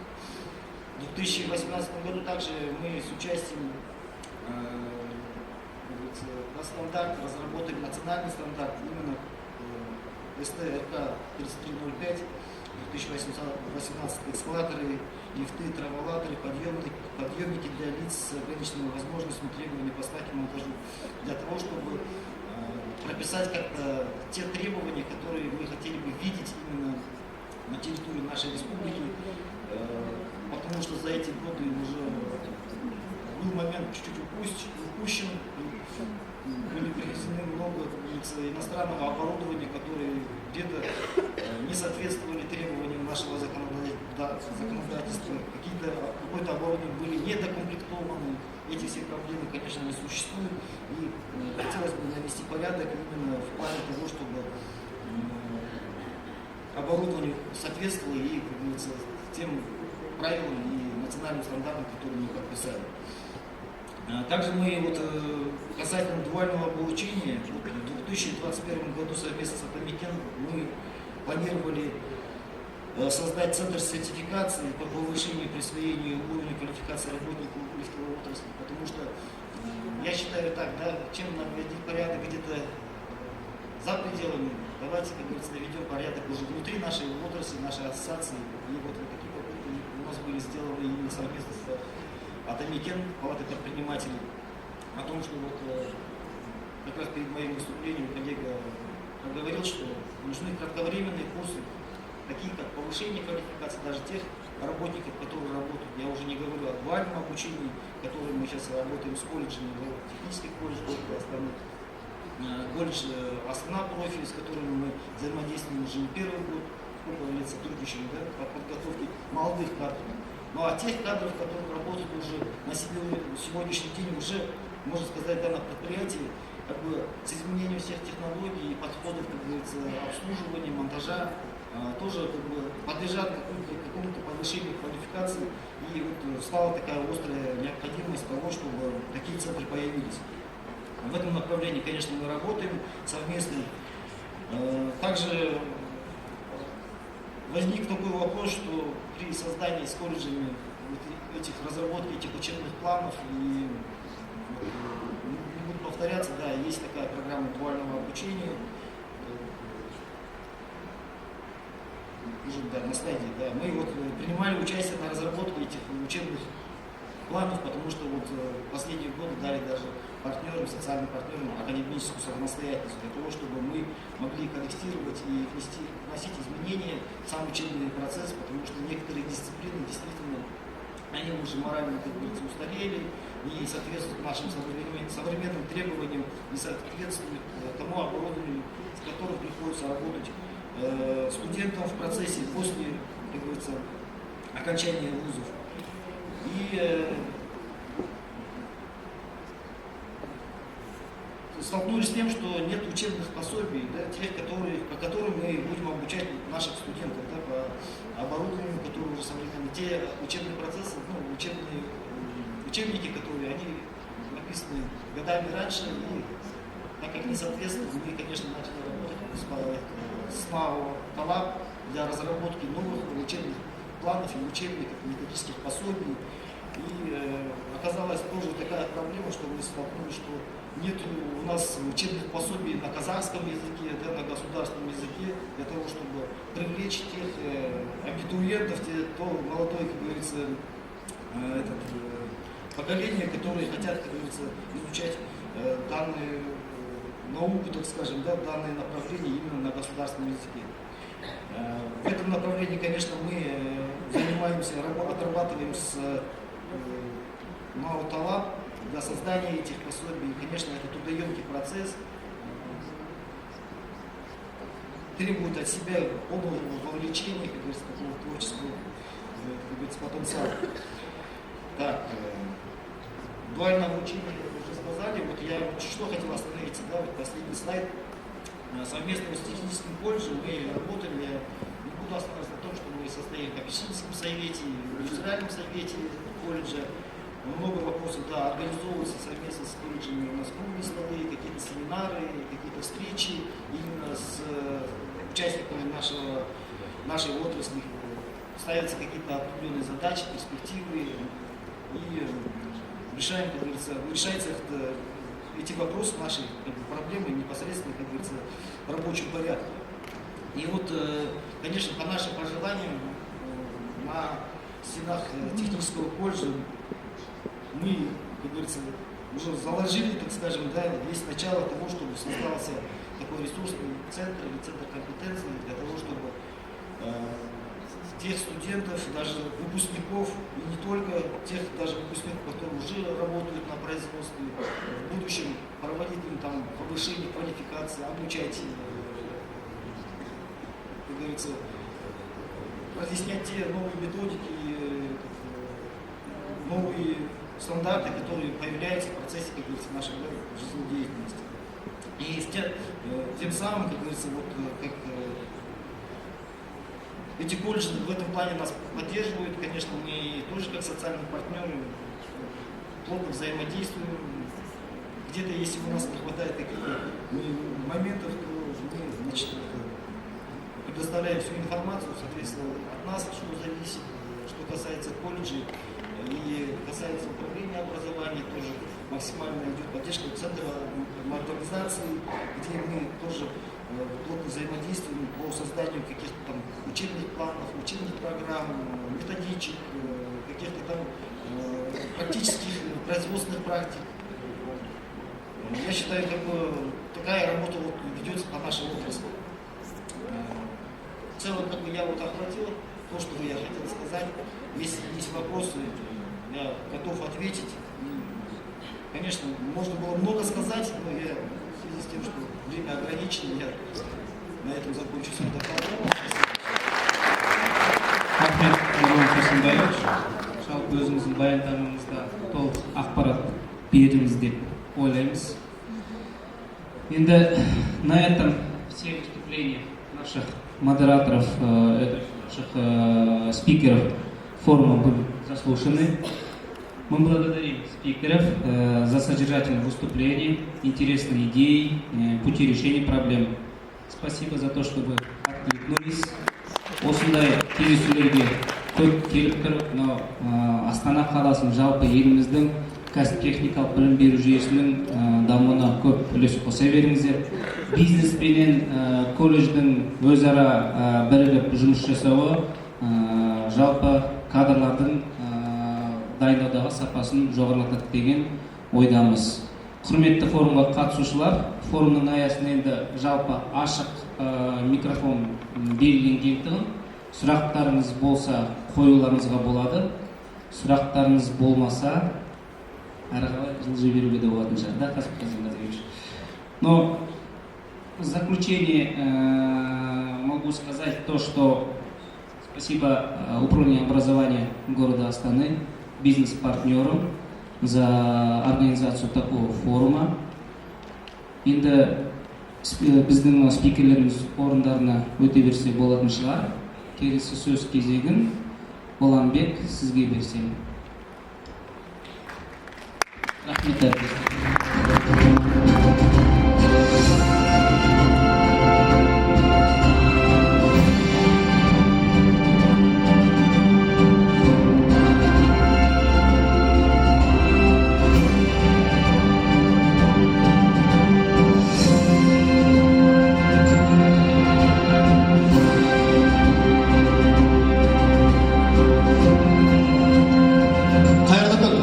Әріптестер, қадірменді қонақтар, кәсіптік білім және бизнес серіктестер диалогы форумы Астана қаласының техникалық және кәсіптік білім беру ұйымдары мен әлеуметтік серіктестер арасындағы іскерлік қарым-қатынасты нығайтудың тамаша мүмкіндігі. Еліміздің кәсіптік білім беру жүйесінің даму стратегиясын бірлесіп айқындау, мамандарды даярлаудың өзекті мәселелерін талқылау, өзара тәжірибе алмасу, іскерлік қарым-қатынасты одан әрі бекіте түсетіні сөзсіз. Бәсекелестікке қабілетті мамандарды даярлау ісіне қосқан зор үлесі үшін әлеуметтік серіктестерді форум барысында марапаттау дәстүрге айналды. Құрметті әріптестер, біз марапаттау рәсімін бастаймыз. Техникалық және кәсіптік білім беру ұйымдарының әлеуметтік серіктестерін марапаттау үшін сахна төріне Астана қаласы білім басқармасының басшысы Сенғазиев Қасымхан Сенғазыұлын шақырамыз.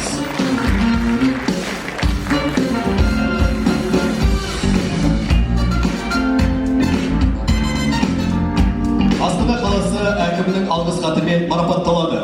Қазақстан Республикасы Энергетика министрлігінің мұнай және газ ақпараттық талдау орталығы акционерлік қоғамының бас директоры Манкиев Мұхтар Наурызбайұлы.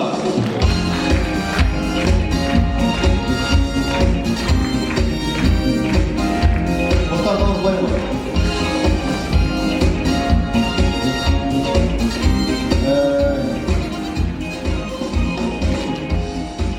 Сахна төрінде әлеуметтік серіктестік өкілі Астана қаласы бойынша бас аспазшылар гильдиясының президенті Имамниязов Мұхтар Әлімжановичті шақырамыз. Астана қаласы әкімінің алғыс хаты.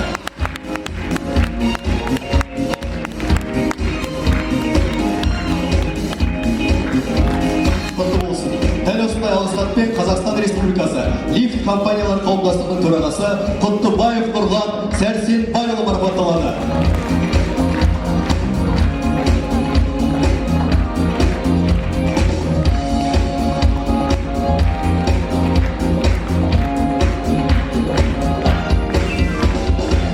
Сахна төрінде Ас-Ай кран сервис жауапкершілігі шектеулі серіктестігінің директоры Эрман Владимир Григорьевич шақырылады. Әріптестерімізді қолдап отырыңыздар.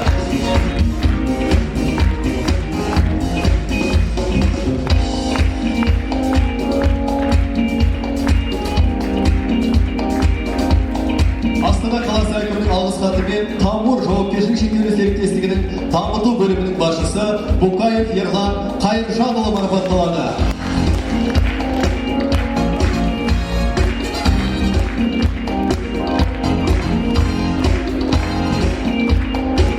Астана қаласы әкімінің алғыс хатымен Қазақстан темір жолы ұлттық компаниясы акционерлік қоғамының 40-шы машиналандырылған жол дистанциясы филиалының директоры Назаров Сапарбек Есімұлы марапатталады.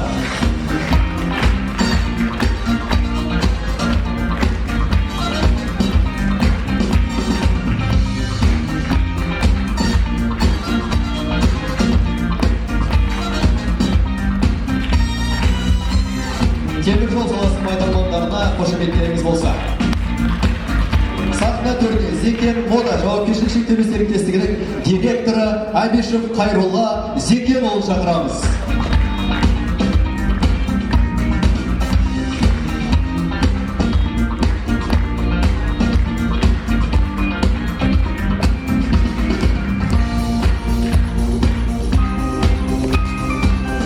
Сахна төріне Исар Астана жауапкершілігі шектеулі серіктестігінің директоры Ахметова Ханым Жұмабаевна шақырылады.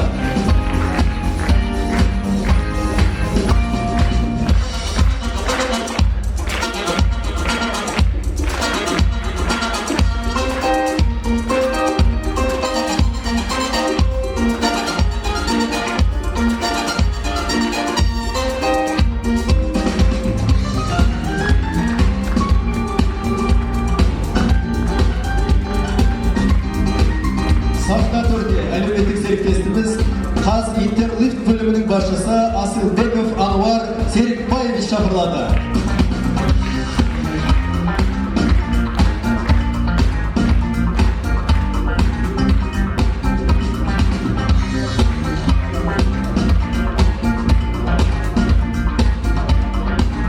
Келесі алғыс хатпен Эстел брендінің қолдаушысы Баранов жеке кәсіпкерлігінің мүшелері марапатталады. Баранов жеке кәсіпкерлігі.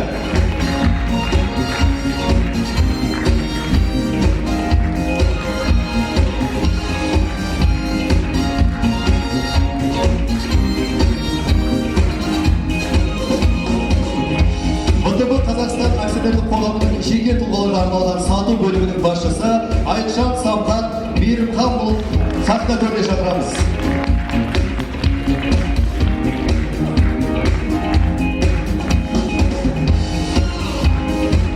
Келесі алғысқа делегері Соотечественники жауапкершілігі шектеулі серіктестігінің технологы Люс Наталья Геннадьевна марапатталады.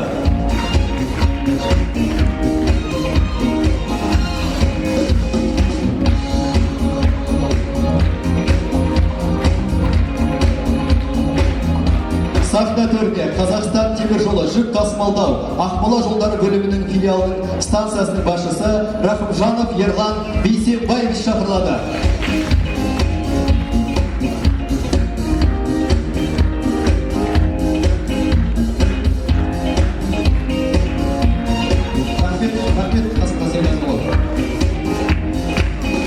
Құрметті Астана қаласы колледждерінің әлеуметтік серіктестері, болашақ мамандарды даярлау сіздердің еңбектеріңіз бен үлестеріңізге баға жетпейді. Білікті маман даярлауда сіздердің біліктіліктеріңіз бен қолдауларыңыз ортақ істегі белсенділіктеріңізге аса мұқтаж. Әр қайсыңызға зор алғысымызды білдіре отырып, үлкен алғысымызды білдіреміз.